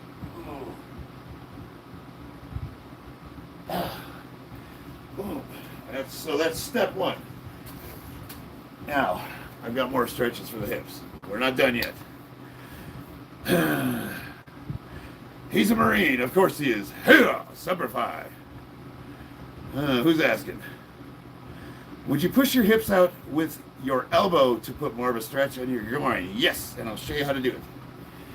Because you don't want to... most people really can't hurt themselves, but it is possible. Like, I actually pulled a hamstring the other day trying to do the splits. And I'm like, holy shit, I just hurt myself stretching. Like, that's not good. So it is possible. It's program time. Emerald, Jamestown. He's a Marine. I think Charlie's pretty thick-skinned. Yeah, I am. Morally bankrupt. Let's see what got deleted. Are you pooping? Yeah. You into that kind of thing? Kackerschwanz? Get morally bankrupt. You into the Scheiße? Ja. Kackerschwanz in the Scheiße? Oh, ja. Charlie, ATG for us. Alright, so we got here Paralit bars for the win. I love those things. Bob sent me those Paralit bars and I told him I didn't want those fucking things. Like, don't fucking send me that stupid shit. Dude, I use them for everything. They're like my favorite exercise equipment now. That looks revitalizing. It really is. This is the hybrid athlete. He's gay and retarded. Make an off. Make an off? That gets tight as hell, no lie. Alright, Mike, so we're going to do part 2. The quiet view. Charles is a low-key physical therapist. Fun fact, Freshly Wild, I'm actually furthering my education with the intention of becoming a certified... And she has a background... she used to do the massages for the Cirque du Soleil people here in Vegas. I don't know what you call them. They're like, what would you call them? They're like ballet dancers, but they do real what do you call those guys? You know, they fly around on wires and do all sorts of weird contortion moves and weird stretches, and you know, it's kind of like pseudo-sexual and they rub all over each other, but they're super limber, super stretchy, you know, like they can, like contortionists, you know, they can extend way past the range of motion for any normal human. And then they do a show where they undulate and writhe all over the stage for an hour. I don't know, I was watching it, I'm like, what am I looking at here? But she used to do massage therapy for those people, and her level of expertise, she went to UNLV for microbiology, and she's been doing physical therapy or related for years, like 20 years. And now me, being a meathead, knowing nothing about the human body when we first got together, I was like, these are your testicles, and if you pick up weight and move it a lot, they will get bigger. And now I'm gonna row for your upper bactoids, and I do this with heavy weight, and then we put it down and do it again. And like, what do you do for legs? Nothing. Who works legs out? Meet her, become a power lifter, injure myself, learn about anatomy, fucking my hips up. I learned everything about the hips. I learned all of that. Messed my shoulder up, found out how intricate and delicate the shoulder is, learned everything about that. Popped my bicep. I didn't even know that both of these were connected with one tendon right on the radius bone. Ask me how I know that. So I've been studying physical therapy, and now we're continuing our education and trying to move in that direction. So the idea is we want to open up a gym, and my name is growing. I'm well known in the powerlifting community, so I have a little bit of, we'll say, clout in the IPL. Like, people, you know, it's not like I'm famous. I'm not gonna walk down the street and be like, hey, that's that fucking weirdo on YouTube. But if I go to a powerlifting competition, there's always someone, no matter where I am in the country, that knows who I am. So I got a little bit of a name in Vegas. We can use that. We can open up a gym, and what we want to do is specialize in helping people that are recovering from addiction or some kind of injury to where they, like, maybe they can't walk, or they can, you know, they're learning how to walk again, and we're gonna, you know, we'll help them train and get their full range of motion back, and you know, teach people that are whatever, injured, damaged, fix them, that kind of thing, or at least make you as serviceable as you can be. And a lot of it is just like people learning that they limit themselves, and most people have given up before they've even tried. They just think, I can't do it. I can't squat. My knees are too messed up. I'm like, well, let's work on that. Let's try to get you in a, you know what I mean? Like you can't even bodyweight squat? Well, how far can you squat down? Can you sit in a chair? Yeah, okay. So can you stand up? Sure. Can you sit down again? Yeah, stand up. Do it again. Do it 10 times. Holy shit, you just did a set of squats. You start with that, and you just like help them learn how to become functionally strong, that kind of thing.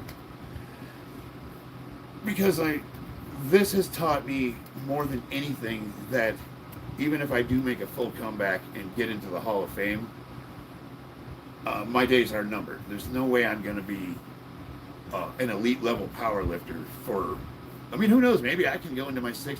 I don't know. But do I really want to? Is there another direction I can go in? Let's see here. Let's see here. Do you believe in God? Yes. Drop a like if you haven't already. Yeah, I'm trying to get my subscribers up to 8,000. So if you like yabbing with me, stick around, man. I'm going to start offering memberships here soon, too. I used to be a professional illustrator, so I'm going to be designing my own t-shirt. And I really like Warhammer, so I'm trying to think of themes. So if you guys have any ideas for artwork that you would like to see me illustrated, I will not only do that, I will do it on live stream, so you can see me go from pencil to ink and, you know, beginning to end. You learn something new every day. In your case, it's unfortunate. You know, that's all the way you look at it, Steven. Physical therapy is 80% of the recovery. Yeah, and it's very interesting. I mean, learning about the human body, I've been able to push myself to do things I never thought I would do again. I mean, like, I'm training Muay Thai, and I'm able to keep up with kids that are in their 20s. I never thought I'd throw an axe kick again, like, be able to do the splits, Am I as graceful as I was as a kid? Hell no. Like, I'm still kind of, a lot of my movements are still awkward and raw, and I got a lot of work to do on, like technique and that kind of thing. But the fact that I could still do it, and, at a reasonably high level, especially for a 50-year-old, it's all because I do those physical therapy lifts. Y'all gotta go. We choosing the Asians over y'all. You're choosing the Asians over us. Is it because their food is better? Let's see. His name is Nami Silam. Nami Silam. So where do I gotta go, Nami? Let's go to your channel, see what you got going on. Nami Silam has got a picture of a dick and someone's ass carved out of stone. I'm not even joking. Check this guy out. His name is NAMESYLUUM9914, and his profile picture looks like a carving of some guy having sex with what looks like a beehive, and somebody's hands are around his ass. It's literally carved in stone. Like, if you think I'm lying to you, check this out. What is that? What is that? You tell me. I don't know what the fuck that is, but that looks like a wiener to me.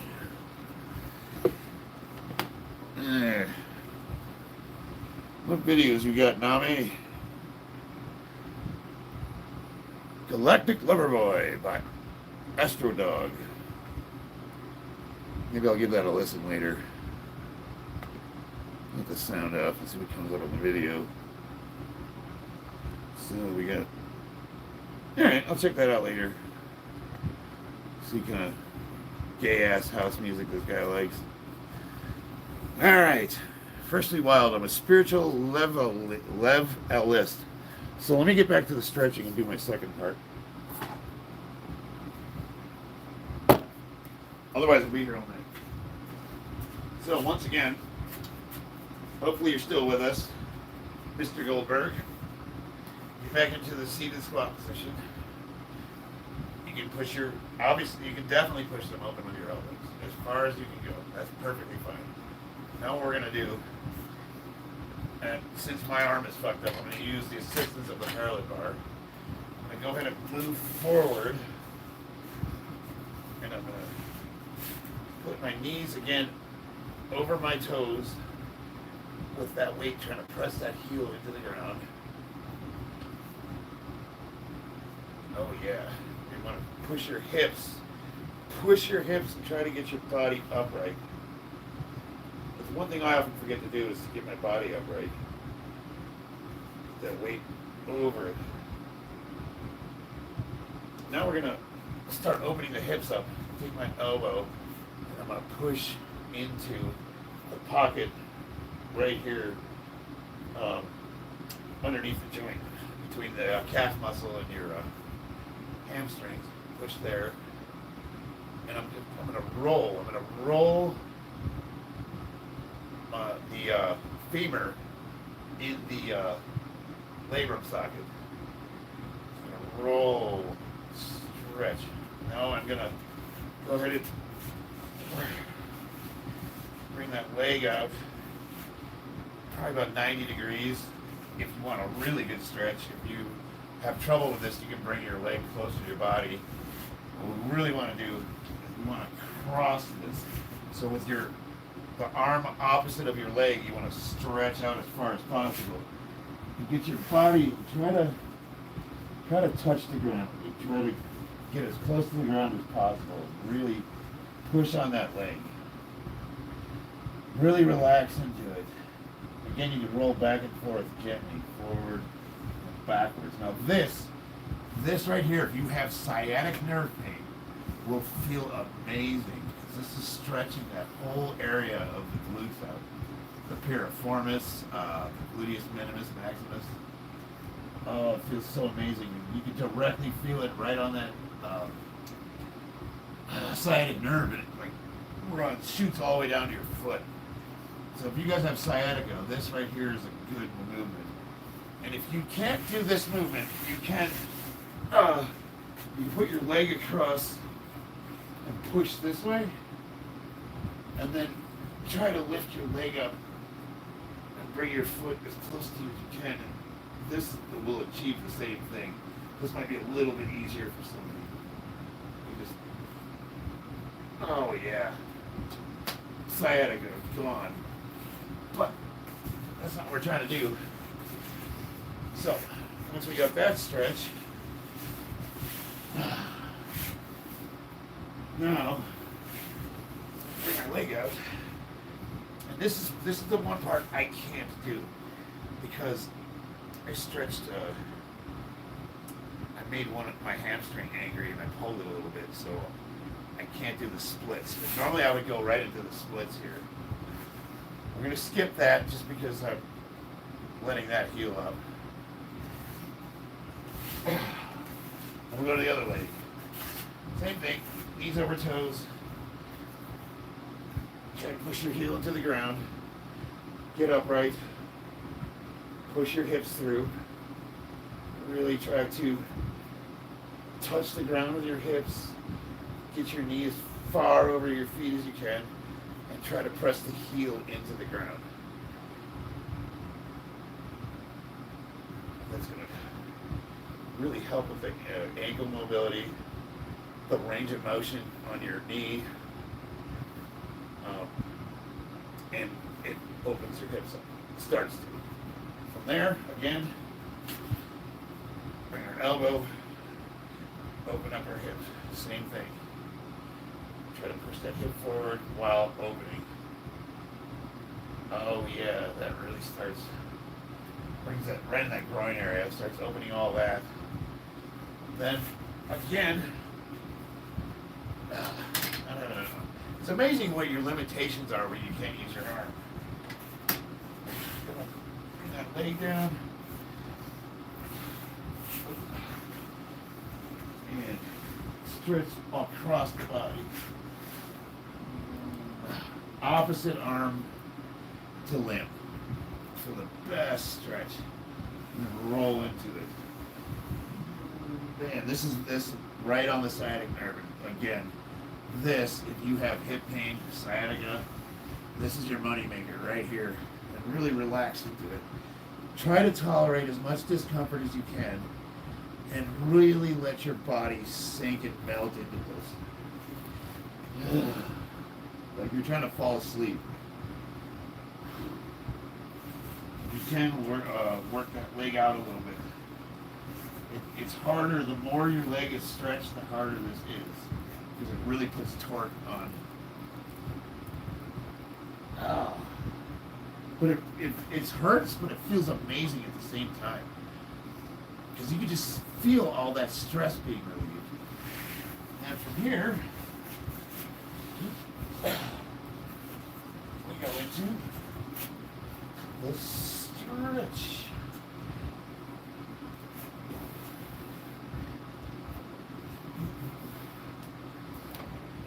It's hard for me to slide my heels on this padding, so I kind of have to inch my heel out as I sink into this. This is stretching the hamstrings out. And if you can't do that, you can sit into it and kind of stretch out this way. Lean the body across and kind of pull yourself. Try to flex this muscle. Straighten your leg out. And then normally I would go roll back and forth, but again I pulled this hamstring and I don't want to make it angry, so I'll skip that side.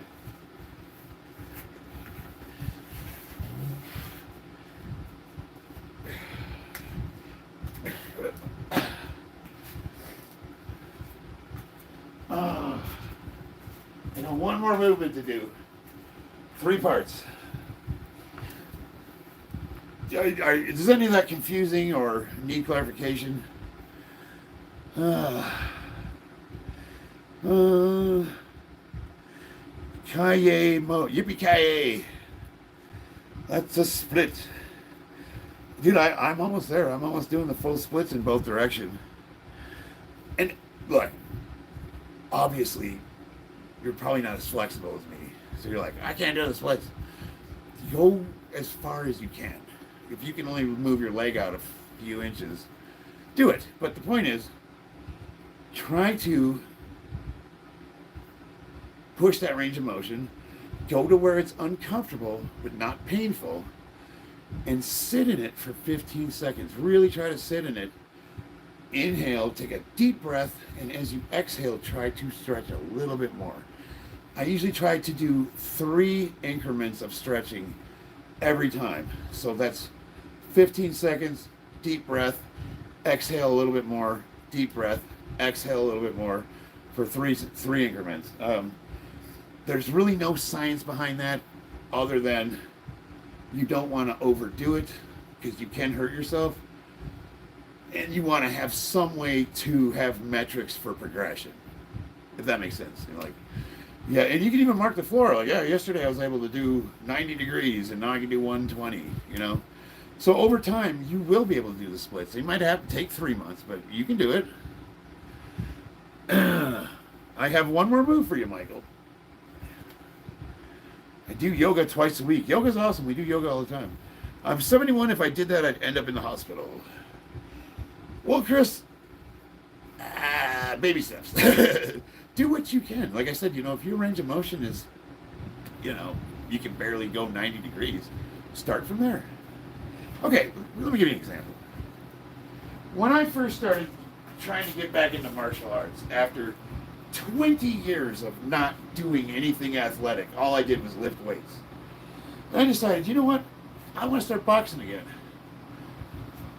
This was literally, I watched a physical therapy video on how to alleviate sciatic nerve pain.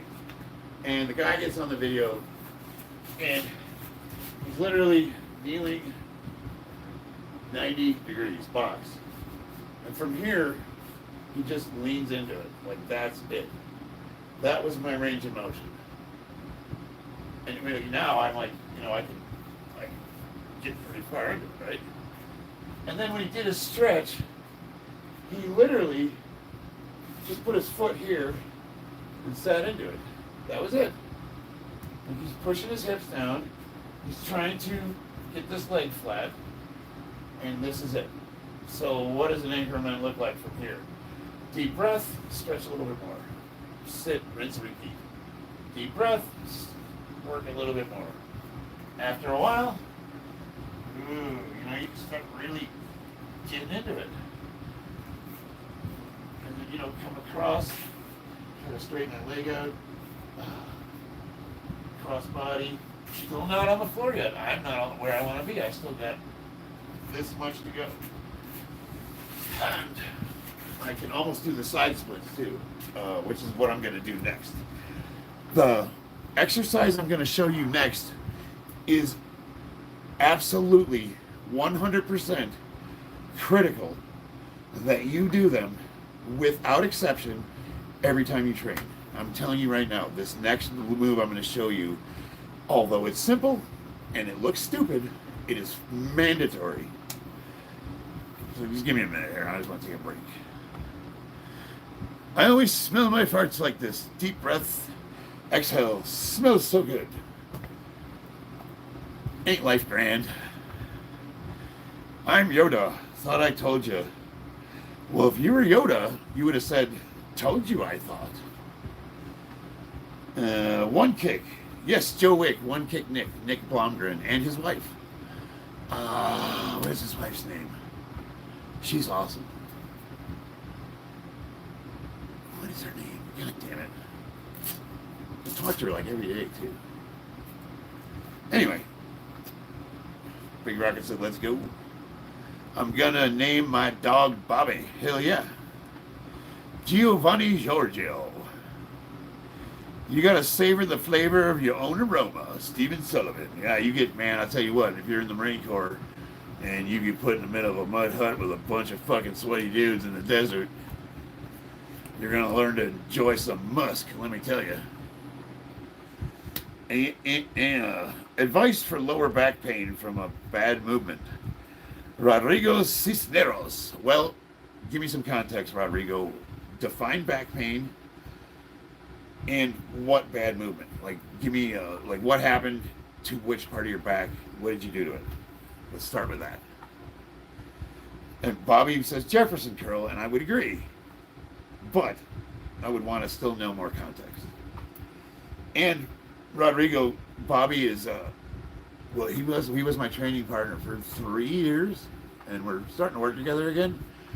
And his advice is solid and indispensable. You can absolutely rely on anything he tells you. So when it comes to some of the stuff, I would say he's more knowledgeable than I am, and I get a lot of my advice from him because he just sits at home and fucking does research all day.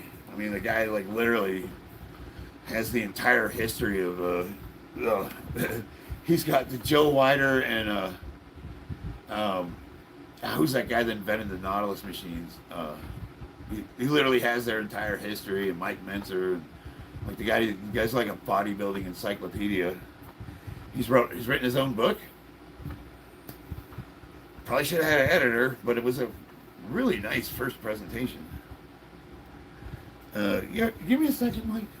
I know. I'm stalling. All right. Arthur Jones, yes. All right. Spaghetti noodle arms. Yeah, man, I haven't been able to train since I hurt my biceps, so yeah, they're shrinking. I don't know. For some reason, though, Goody, I have a feeling that you probably shouldn't be talking about the looks of anybody. Let me see your channel here, buddy. If that is you underneath that mask with those glasses on, without seeing your entire body, it looks like I've taken dumps that are bigger than you. You know what I mean? Like, you really shouldn't be calling anybody out for anything physical. Just saying. I mean, it's a free country. You can say whatever you want. But, yeah. I mean, what do your arms look like? If mine are spaghetti noodles, I could probably use yours to floss my teeth. Well, you got to get you to write your first book. And you know what? I love to write, too, man. Once I get in that flow mode, I just fucking type it. But I don't ever finish, like... And, hey, Goody, just so you know, I'm just playing. Oh, my God. We don't care around here. You can say whatever you want. I looked it up now. What a Jefferson curl is. Wedge shark. Yes. And that's another Michael Goldberg. I highly recommend the Jefferson curl as well. All right, here we go, Mike. Now, this is simple. It's called the turtle. Now, I normally do this with a plate on my back, but because my arm's fucked up, I'm not going to do that. Simply, we're going to get ourselves into as much of a split position as we can. If this is here where you're at, that's fine. And this is essentially like a seated good morning. And if this is your starting position, what we want to do is we want to pull ourselves with our back straight as far forward as you can. We want to try to open up our hips with our elbows. And if this is where you're starting, that's completely fine. Now, you can have someone push on your back and assist you, but mechanically speaking, the things that are critical here is that your back is straight and you're hinging with your hips to try to get as close to the ground as possible. And you're going to use your elbows to both pull yourself forward and open up your legs.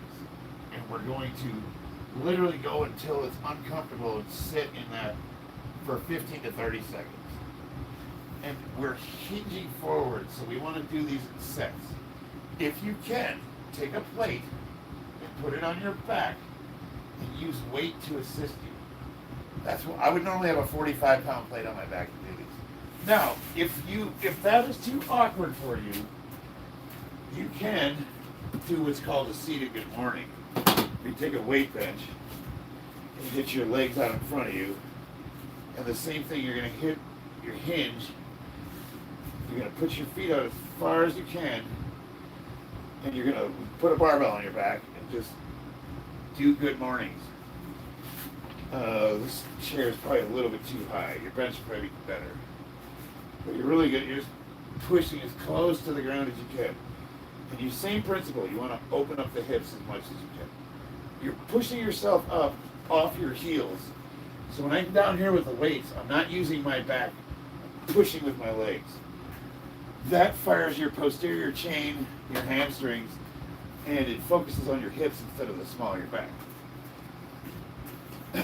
Again, get to the turtle. Get as far as I can here, and then I'm going to push out and try to. Oh man, I did pull that, but we'll try anyways. So normally I can go way wider, but I hurt myself. I don't want to make it angry. So normally what I would do is I would be here and I could almost touch the ground. And I'm pushing out with my elbows.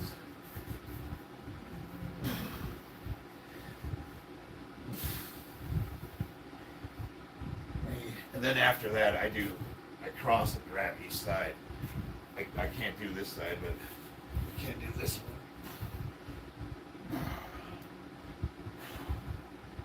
Then I would go back and forth and I'd roll the hips. So my feet are rolling.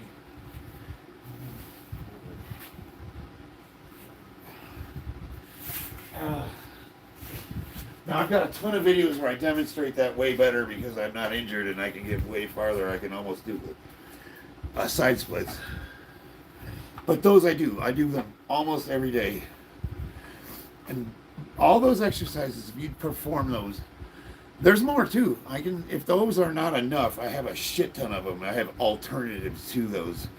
If you have any difficulty with performing any of them, and we'll do a couple videos. I might do maybe my next stream. I will just exclusively show all of the physical therapy lifts that I know for my hips.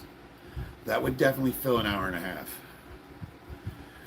Hey, Yori dumbass. I do like that name, brother. Lols like lols, LFMAO. You smoke cigarettes.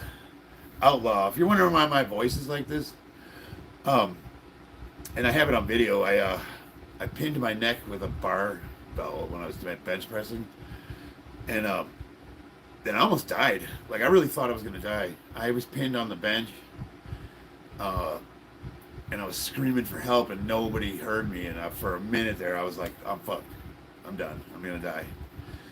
And then I got my composure, and I assessed my situation. I was starting to see spots. I was blacking out.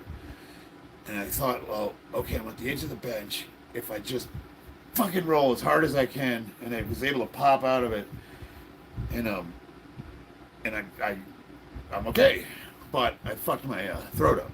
So now I sound like I sound like RFK now. And the reason it happened is because I failed to put my spotter arms up, and I thought I had them up. I really did. So when I set the weight down, I set it thinking I was going to put it on spotter arms. So I dropped the weight. I set it down, and it just I didn't slowly control it. And oh no, my spotter arms aren't there. Or what do I do? I fucking set it down thinking that they were there, and I don't know why. I lived, and I put the video on YouTube. I actually put it in my shorts, not those, and for the purpose of education, safety. Don't take nothing for granted. There's no such thing as 100% safe, and there's no guarantee that anything we do can be the last time we do it. Oh, Drew Rice, man. What we got going on here? Thanks, brother. Let's see. Dennis King, Superfy.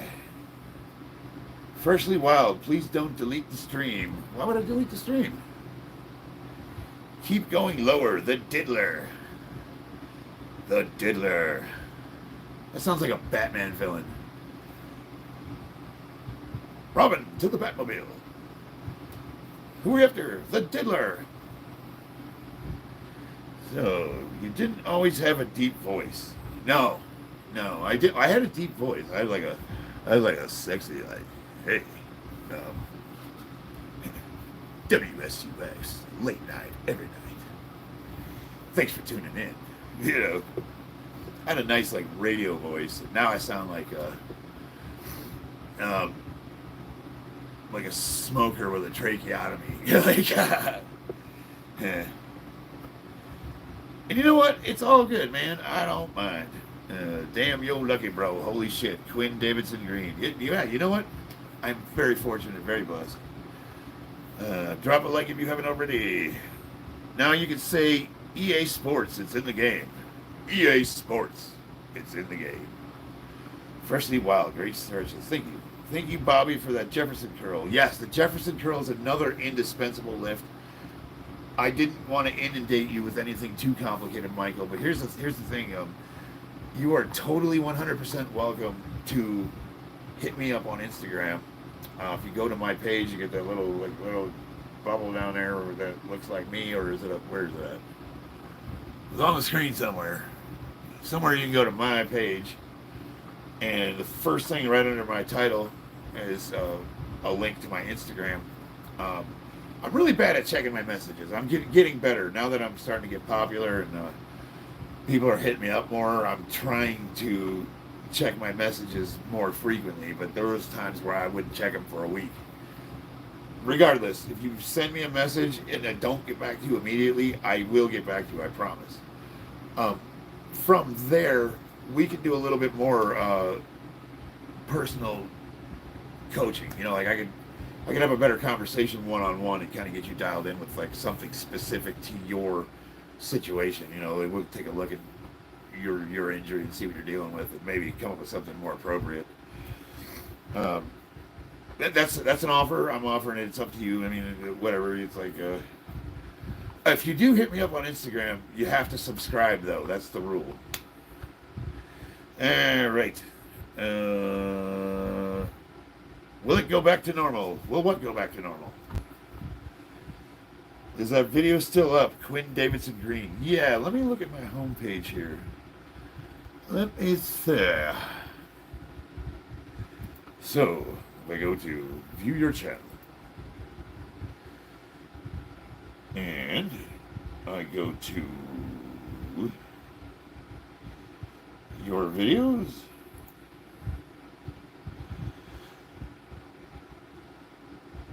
Instagram wants to send you a message. Let's see. Okay. I'm going to open up a new web page. Christina Remington is my wife. Ian Miller, I'll get back to you later. Chuck Roby, I served with him in the Marine Corps. Rich Eastwood, how's the recovery going? Brandon Campbell, sent a photo.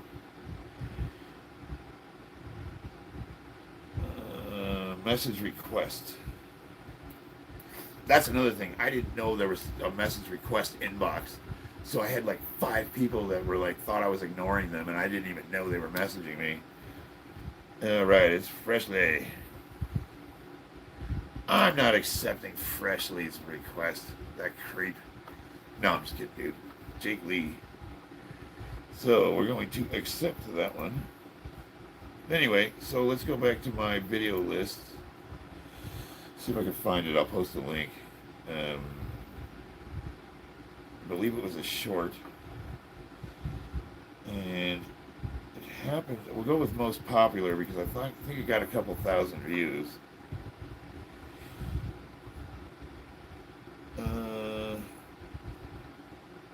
Oh, dude, when I hit 710 pounds for that double on the trap bar, that got 14,000 views. Holy shit.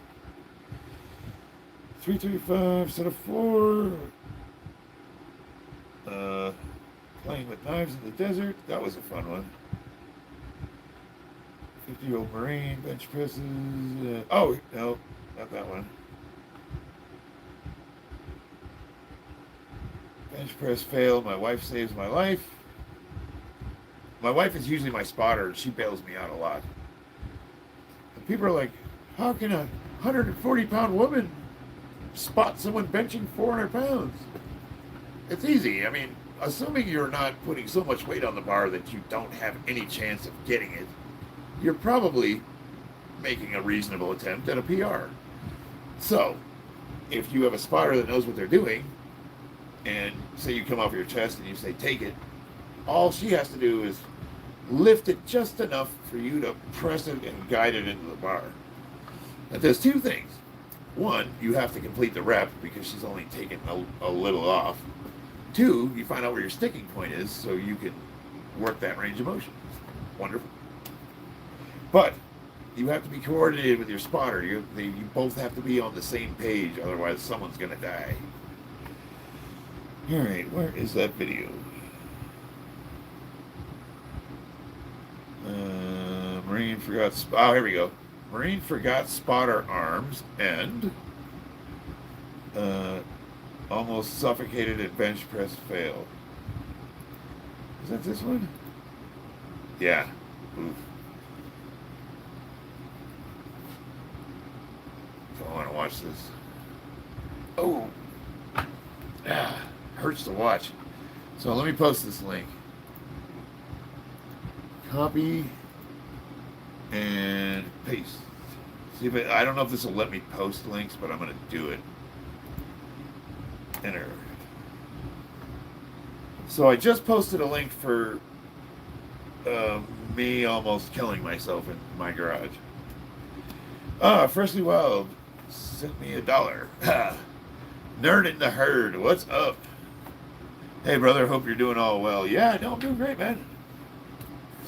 Thank you. Christina for the win. Yeah. Drop a like if you haven't already. Good night, fellas. We'll hit you up, sir. Yeah, and if you guys want to see me do a stream where I just do physical therapy lifts, I'll do that. Let's see, what time is it? It's 11:09. Okay, I gotta wrap this up. I haven't even kicked the bag yet. Normally, so I keep this little bag in the garage and I keep it at head height. And then every time I walk in the garage, I would just basically kick it. Just like, beak. Just. And then this is a speed bag. I can pull it and hook it up to the floor, and we work that too. But.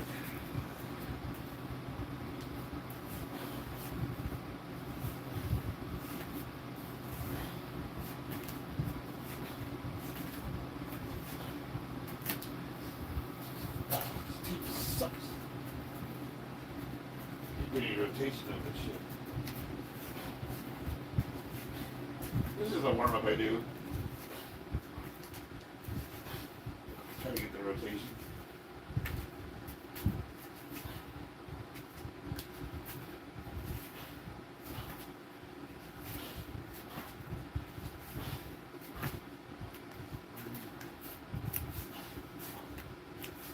I got much more control on this side.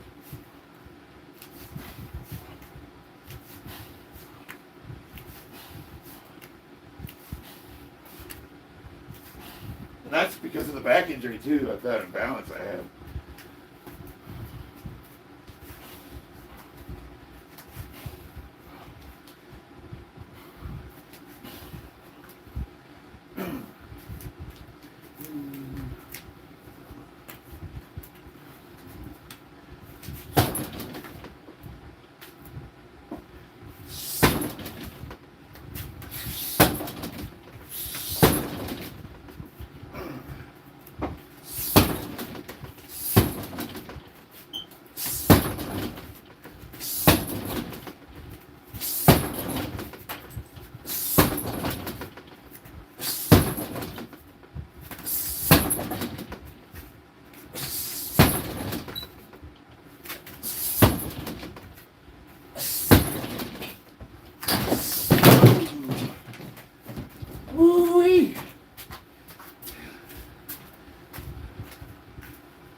When your house fights back.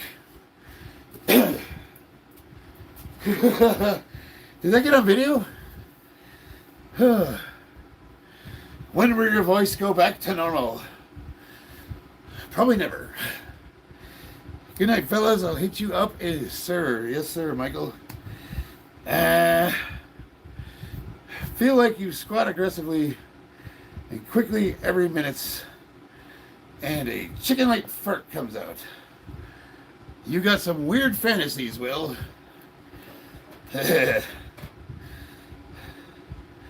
Holy shit! Did you guys see that? Did you get that on video? Fuck, dude. Bobbio sent 100 for 2 joules. What the hell is that? Whew. Well, that'll mess your rhythm up.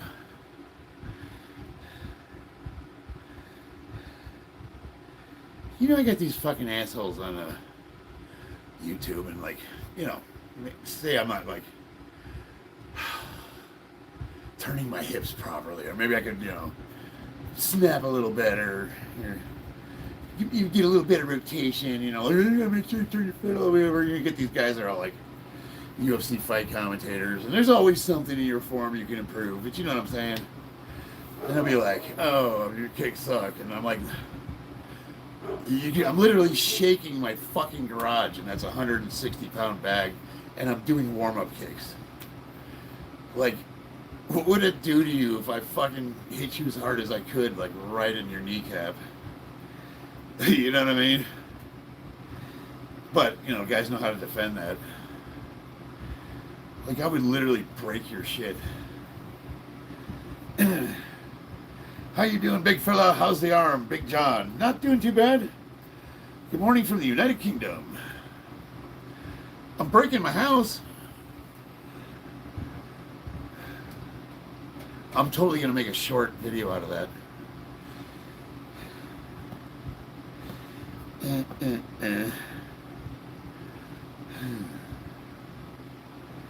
What do you, Bob, how are my kicks looking? Like, dude, I'm really getting way better turnover than I was, like, before I started training with Nick.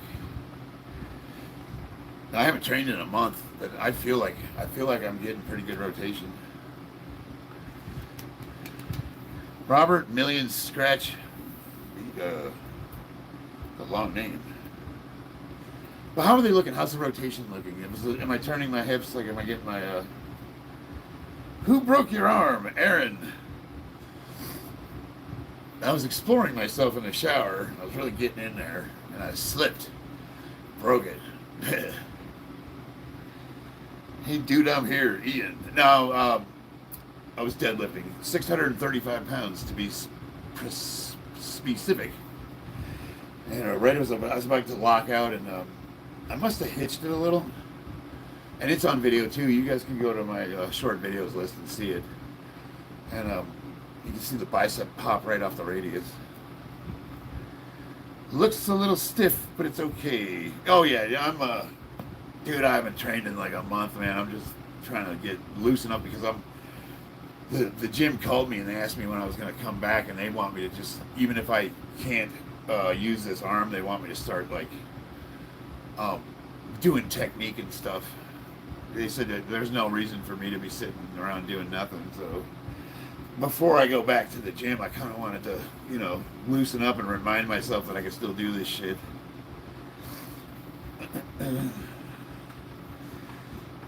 Yeah, only serial killers do that in the shower.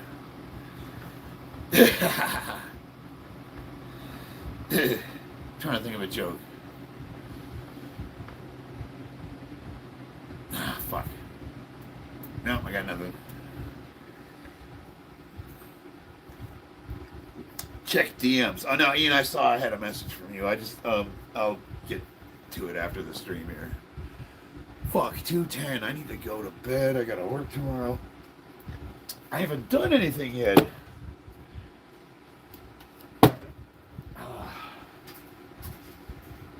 What do we have here? Halloween. All right.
the switch from left to right's a little slow.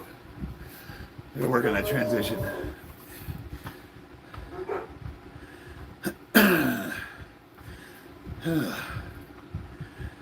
I've actually been trying to get my deadlift to 308. I'm currently 242. What are you doing for a program, Big Joe? I hit huge at a 315 for 5 reps. Nice. That's right, that was in December last year. You haven't done anything since? Big John, are you doing progressive overload? That is the question. Do you like ebony blue BBWs? I mean, I like everything. I don't have a... I mean, my wife is... She's an exotic beauty. She's like 5'9", a little bit taller than me, but petite. Built like an elf, but more like from Lord of the Rings or like a Romulan. You know what I mean? And actually, she we do cosplay, and sometimes she put the ears on. And I love her proportions. Like she's like an exotic beauty, you know. But I like all of them. You know, I can't say there's like a... Everybody, man, all colors, all shapes, all sizes, as long... Well, I'll just come out and say it. I don't like fat. No, I won't say that. We like an athletic build. We'll keep it at that. I think I torn my bicep doing that. What is a BBWS? Big...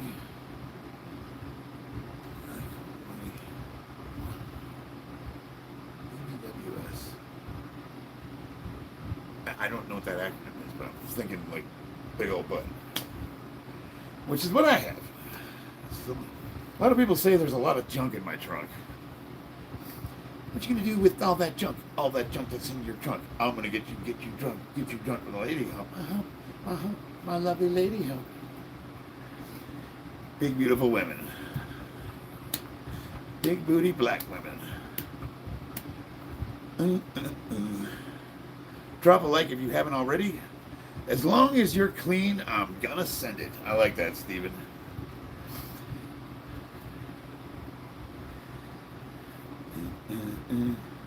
Nobody use your assault on. Make it a clap live in stream. You don't want to get the clap. That's a big old needle in your butt. You'll find out. You're joining the Navy, right, Ian?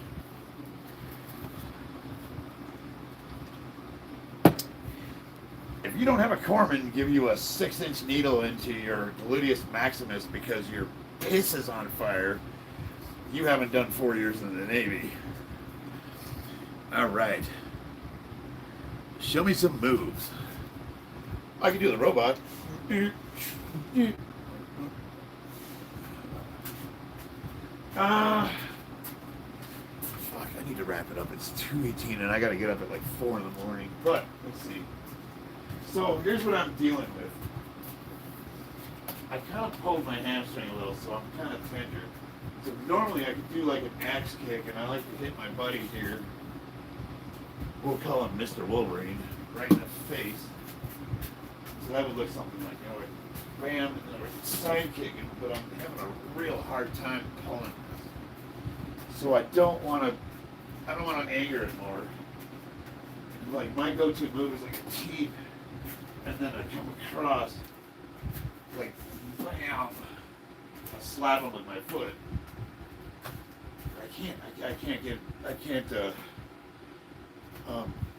It just hurts. I fucking pulled something. So like this thing's like right at my head height, and one of the things I do every time I come out to the garage, if I'm gonna sit, work on my computer or Warhammer, I'll just walk by and just like slap this thing, and I'll bam, just like a boom, boom, boom, boom. You know, I'll just sit there and play with it. And it works, it helps me with balance. You guys gotta remember I'm 50 years old, so I'm not as nimble on my feet as I used to be.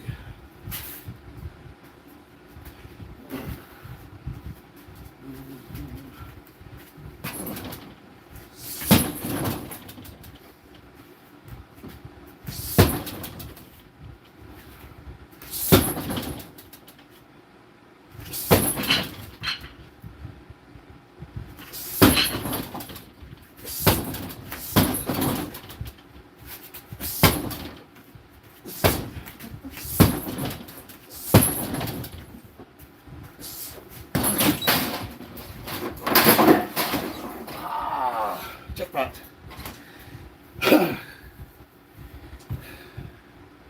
Sit there and play with it. That's right. Diddle your little beanbag.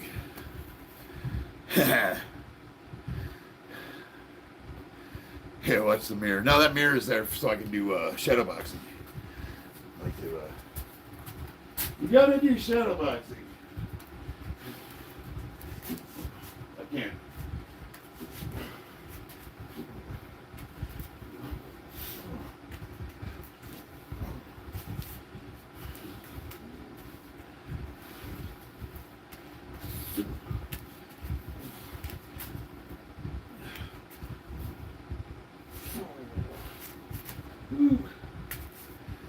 But yeah, so I'll shadow box, and then I got the double end bag, the slip bag.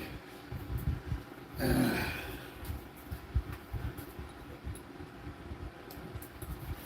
it is. There's the bottom chain for this. Oh my God, goodness.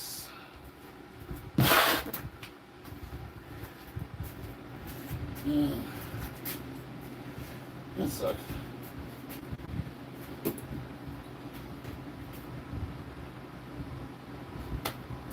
Well, yeah, normally I'll break this out and we'll do like, like kick it.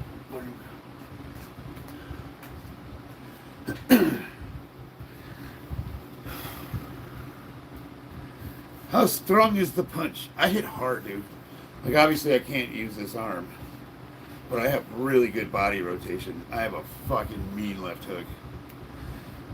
Do you take GH? No, I can't really afford it, although I'm kind of looking into that, actually. Right now I'm 100% anti. Like, okay, I'm not, but I'm not on anything. I haven't been since the surgery. And we did our blood work, so I'm likely going to go back on testosterone, at least the doctor prescribed amount. But I told him that I want to transition. It's not that I want to stop powerlifting or going heavy. I'll always do that. But we're going to go like maybe 80% as instead of like 110% for competition. And I want to focus on this for like 3 or 4 months solid to see how good I can get at the age of 50.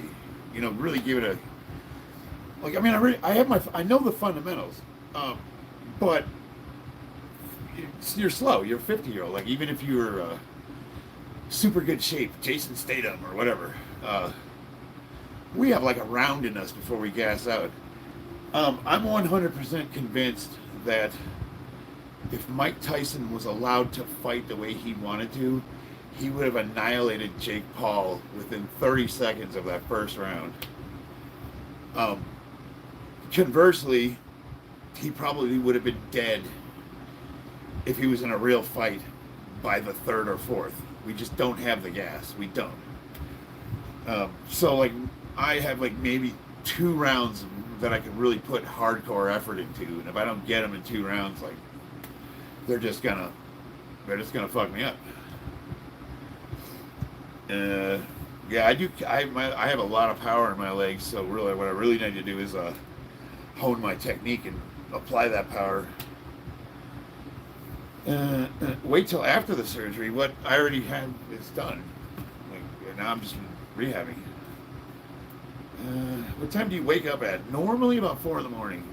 This is super late for me, guys. I got started late and I did not realize how late it was getting. So I really do need to get offline.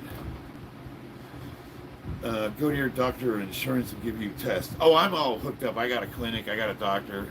I actually have a team. So, me being like affiliated with the USPA and the IPL, and I'm like one of the top ranked lifters in the organization, and I've got a physical therapist. I got a doctor. I got a endocrinologist. I've got now I got a physical therapist. We're super dialed in. I have I can pretty much get whatever. Even with insurance, it's like $400 or $500. And I don't have it in my budget to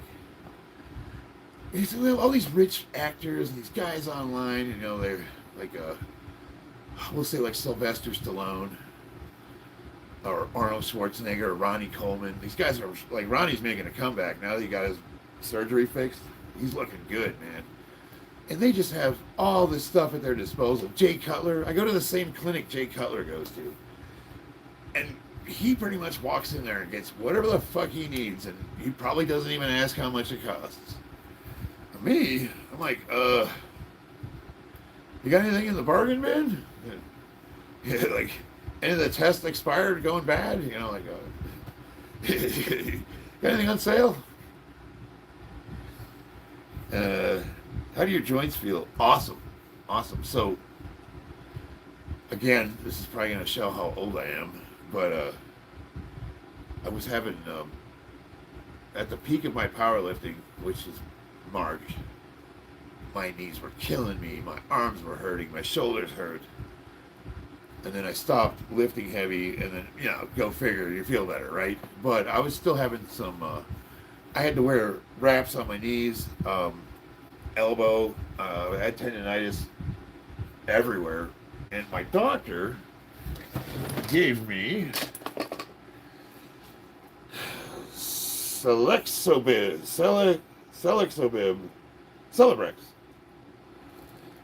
and this shit fucking works awesome. It's great. First day I took it, I woke up no knee pain. I rolled right out of bed, and I was like, holy shit.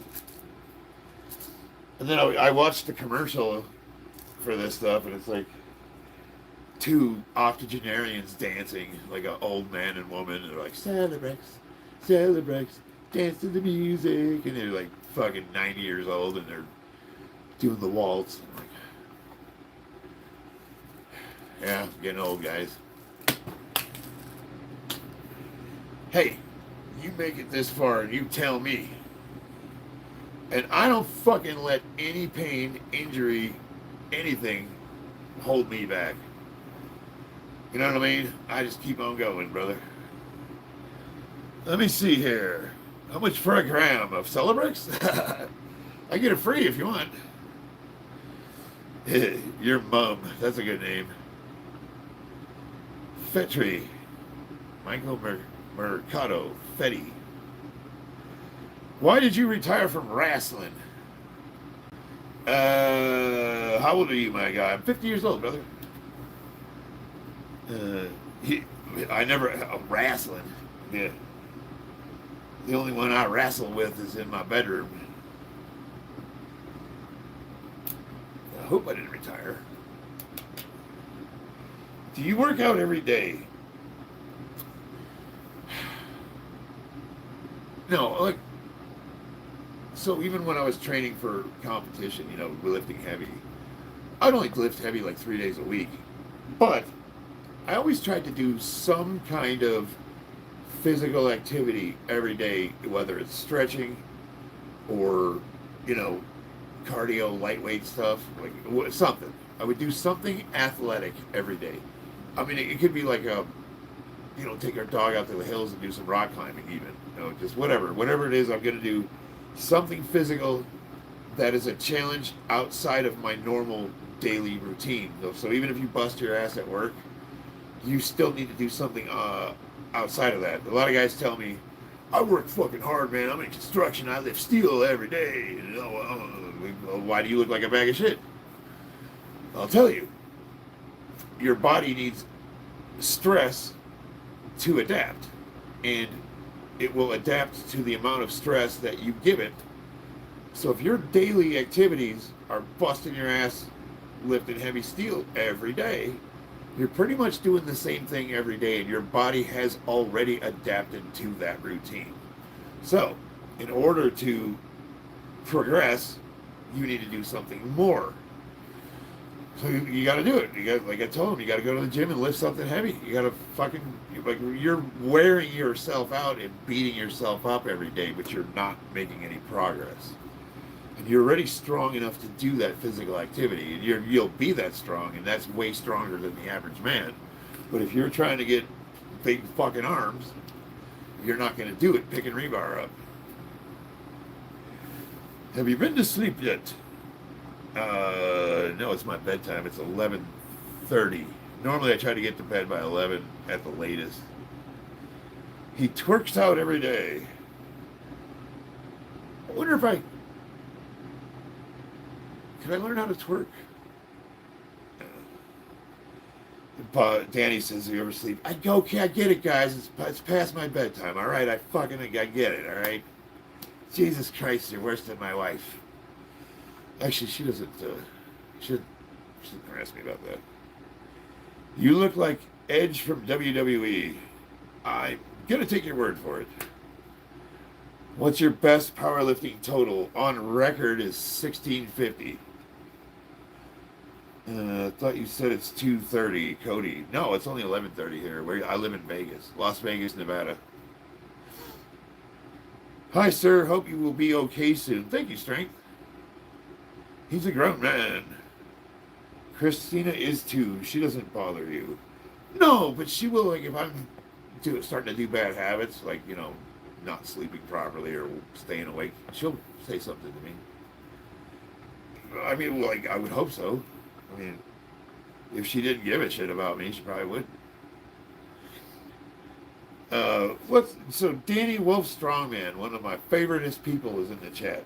You guys should check his channel out. He's an awesome dude. Tell me one thing: if tender injured, is it what? Strength, you're gonna have to tell me one thing. If tender injured, is it possible to recover? I'm assuming you're saying, can you recover from a tendon injury? Vladimir, what's up? Totally random, but I really hate my sex addiction. It's gotten better over the years, but I still really hate it. It's caused so many life problems. Well, Stuart, any kind of addiction can be helped. All you have to do is ask for help. Reach out. Honestly, the first step is admitting you have a problem. The second step is surrendering that problem to a higher power. We came to believe in a higher power and surrender to it. I expect a dedicated bicep regime coming up so this never happens again. Profit fear. Well, we are definitely going to make some changes, brother. Like, I'm done hurting myself. Let's put it that way. I'm kind of over it. And I kind of want to learn some new stuff too. Can you pistol squat? Probably.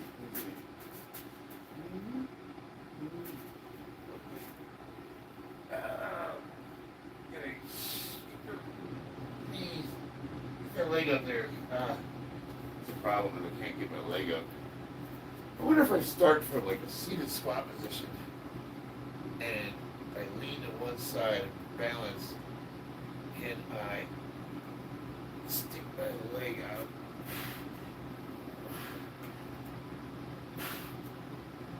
Come out. That balance point. Well, that's a lot of fucking work. Get those knees over the toes, boy. See, not being able to straighten this arm out throws off my balance a lot. It's so hard. It seems stupid, but it really... This should not be hard. I'll try the other side.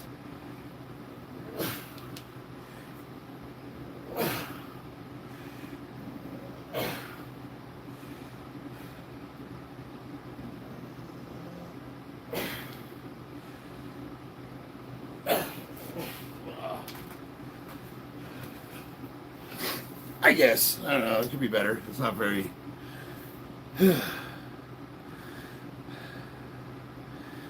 Phew. All right, guys. It is fucking way past my bedtime, and I have got to get to bed. Tomorrow's Friday. I kind of had fun tonight. Thank you, guys. So fucking. I don't know. I think it was kind of informative. Even if you're like, I hope I'm never like this asshole.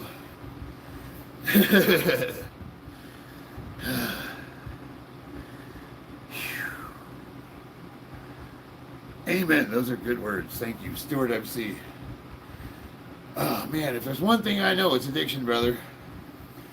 Asking for help. That's a tough thing. And I know that a lot of people that leave comments like that are usually trolling or just trying to be cute. But in the event it happens to be true, you can overcome it. I promise you. 2:30 a.m. here, Danny. So you're in Central Time?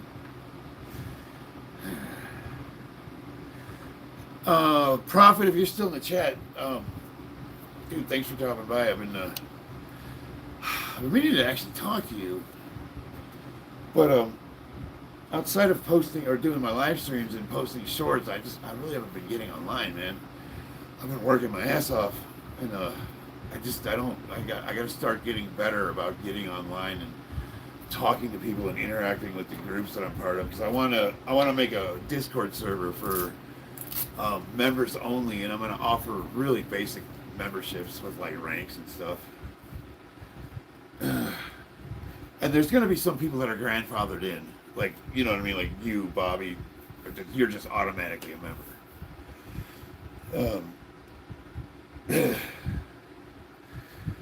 Yeah, and the server is going to be, what's the word I'm looking for? We're gonna have a lot of tighter control, and I'm gonna be paying someone to manage it.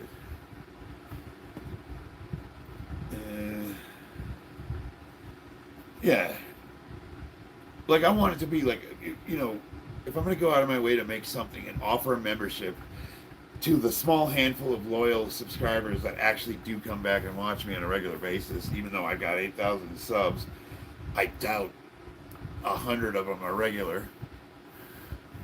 But if I get all those people in a group, I think that'll be a really cool thing, because those are all people that are interested in, for whatever reason, in the shit that comes out of my mouth for some reason. I don't fucking know. I don't get it. I couldn't explain it, but hey, you want it, you got it. I'm here for you.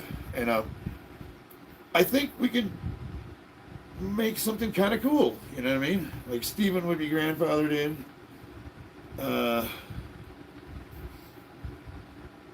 Ian, he's still on. You know I'm a grown man, right? I probably could have been your father, but dog beat me over the fence. It's not unusual for grown men to stay up to midnight every once in a while.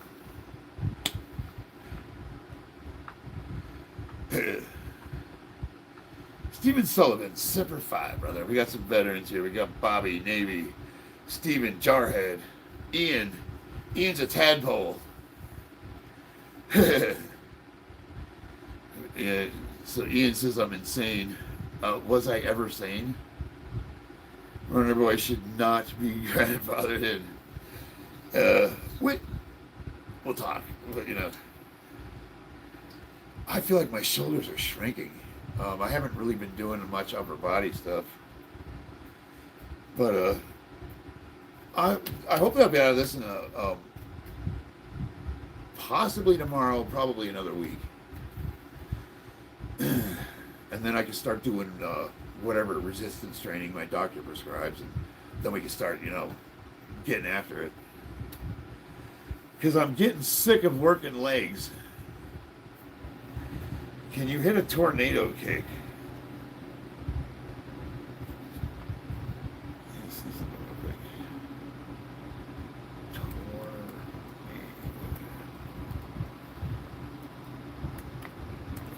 think it is.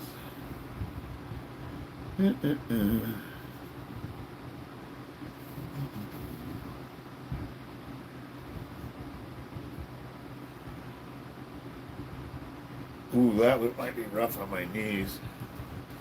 Yeah, that's an old Taekwondo bullshit kick that Don the Dragon Wilson used to do all the time. So a tornado kick is like come around and then you jump into it.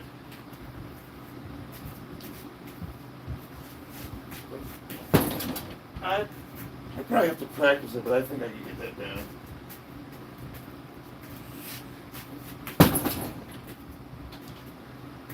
Yeah, I'll work on that off camera, and we'll see if I can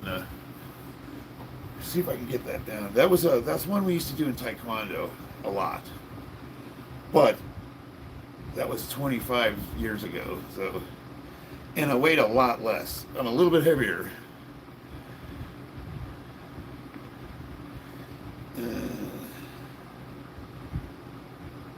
You take anything after you quit the drugs? Not yet. No, I'm still waiting on. They got the test results, and now we're going to talk about the direction I want to move in before they put me on anything. Probably go back on test here.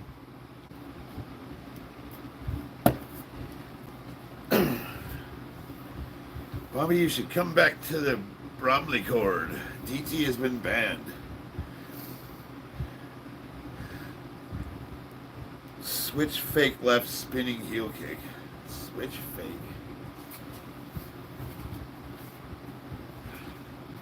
So you would switch fake left.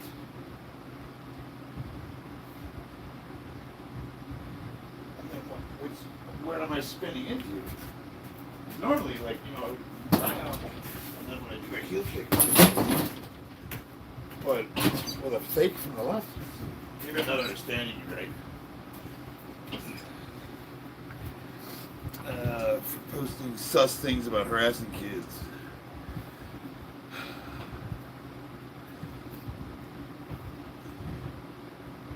Yeah, if I did that kick at full speed, dude, I would launch someone across the fucking gym.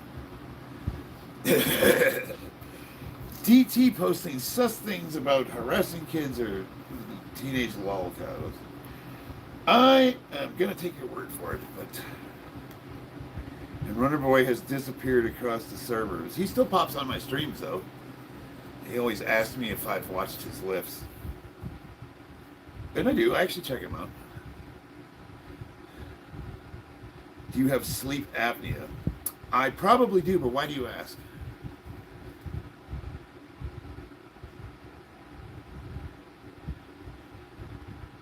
YouTube's weird. They're like, oh, has your prostate enlarged? I don't know. Have your tonsils been removed?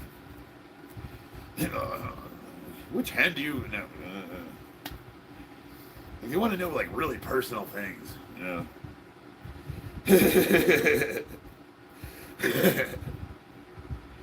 I can't tolerate seeing him post the same weights from previous years for the same sets. I know. I always tell him, man, that's fucking awesome. Hell yeah, brother. But I'm like, bro, put some fucking weight on the bar. You've been doing this for 4 years, for fuck's sake. Right? Like, but I'm just not, I don't want to be discouraging, you know? Yeah. So, what are you doing, bro? Like, are you gonna lift or don't lift? I'm like, if you want to be a YouTuber that lifts, or do you want to be a lifter that posts on YouTube? But hey, to each their own. I will say this: I can't credit where credit's due. His form is very beautiful. I do like his squats. They're just fun to watch. Like, he's got good form. But then I think, like, well, you should have like 400 or 500 pounds on the bar, Then it's like, fuck, look at this dude. It needs more control. Well, see, that's the thing. The other thing is weight exposes form issues. If you're not challenging yourself, like, people are like, you can't go ass to grass. I'm like, I can't. With 215, I could all day, obviously. Hey man, I don't know much about you, but I hope your injury heals and keep going. Thank you, Muhammad. I appreciate that. And Rennie Ram, love your work. I appreciate that. Hell yeah. You going live on your workout, Bobby, or are you just doing it off camera? All right, I gotta go. Like, this is going on midnight. But Profit Figure had to fucking come on my goddamn stream, and I haven't talked to you in so long. Now I'm trying to like, god damn it. We'll link up. We'll link up because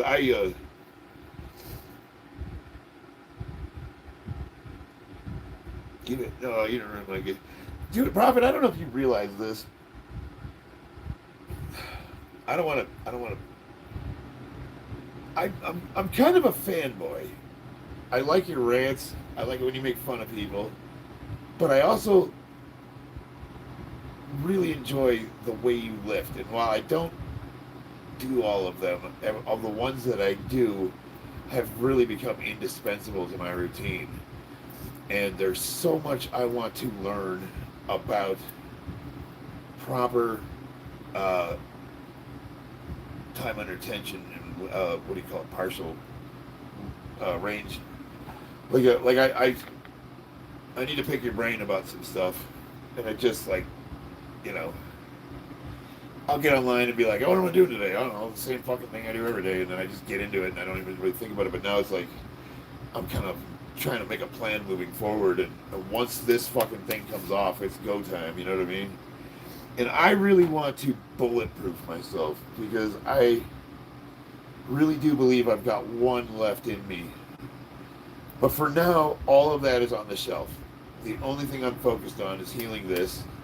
We're gonna get back into Muay Thai, but I'm not even there. Like, I'm not gonna be like, it's gonna be mostly just like technique and shit like that until my doctor clears me. Hopefully that won't take too long. Gotta get a commercial. Yeah, I'm actually slowly losing weight. So I would say right now I'm probably, I don't have a scale. I would say I'm about 210 or between 205 and 210. So I'm just dropping down really incrementally. I started at 198, and I got really strong at that weight before I shot back up to 220. I challenge you to a boxing fight, Kato. Well, the fact that you called it a boxing fight tells me that you probably couldn't fight out your way out of a wet paper bag, but if it's a whooping you're wanting, come on down to Vegas and we'll take you to this gym right here, One Kicks Gym. I'll call Nick up and say I need headgear, leg pads, and use of that ring. And I'll go ahead and give you the beating you want. Come on down to Vegas and we'll hook up. We'll do some sparring. No, seriously, like, nobody will ever going to take me up on that challenge. But here's the thing. If you come to Vegas, I will absolutely arrange for us to go to the gym and use the ring in a controlled environment with fucking pads on. And you can show the world how fucking awesome you are. But that's never going to happen. How do you build arms like that? Well, when you're doing this, you want to make sure you turn in both. Lots of rows. What happened to your arm? It's fine to me. All right, guys, I gotta go to bed. I love you all. I will see you on the battlefield. I'm like running on coffee and willpower.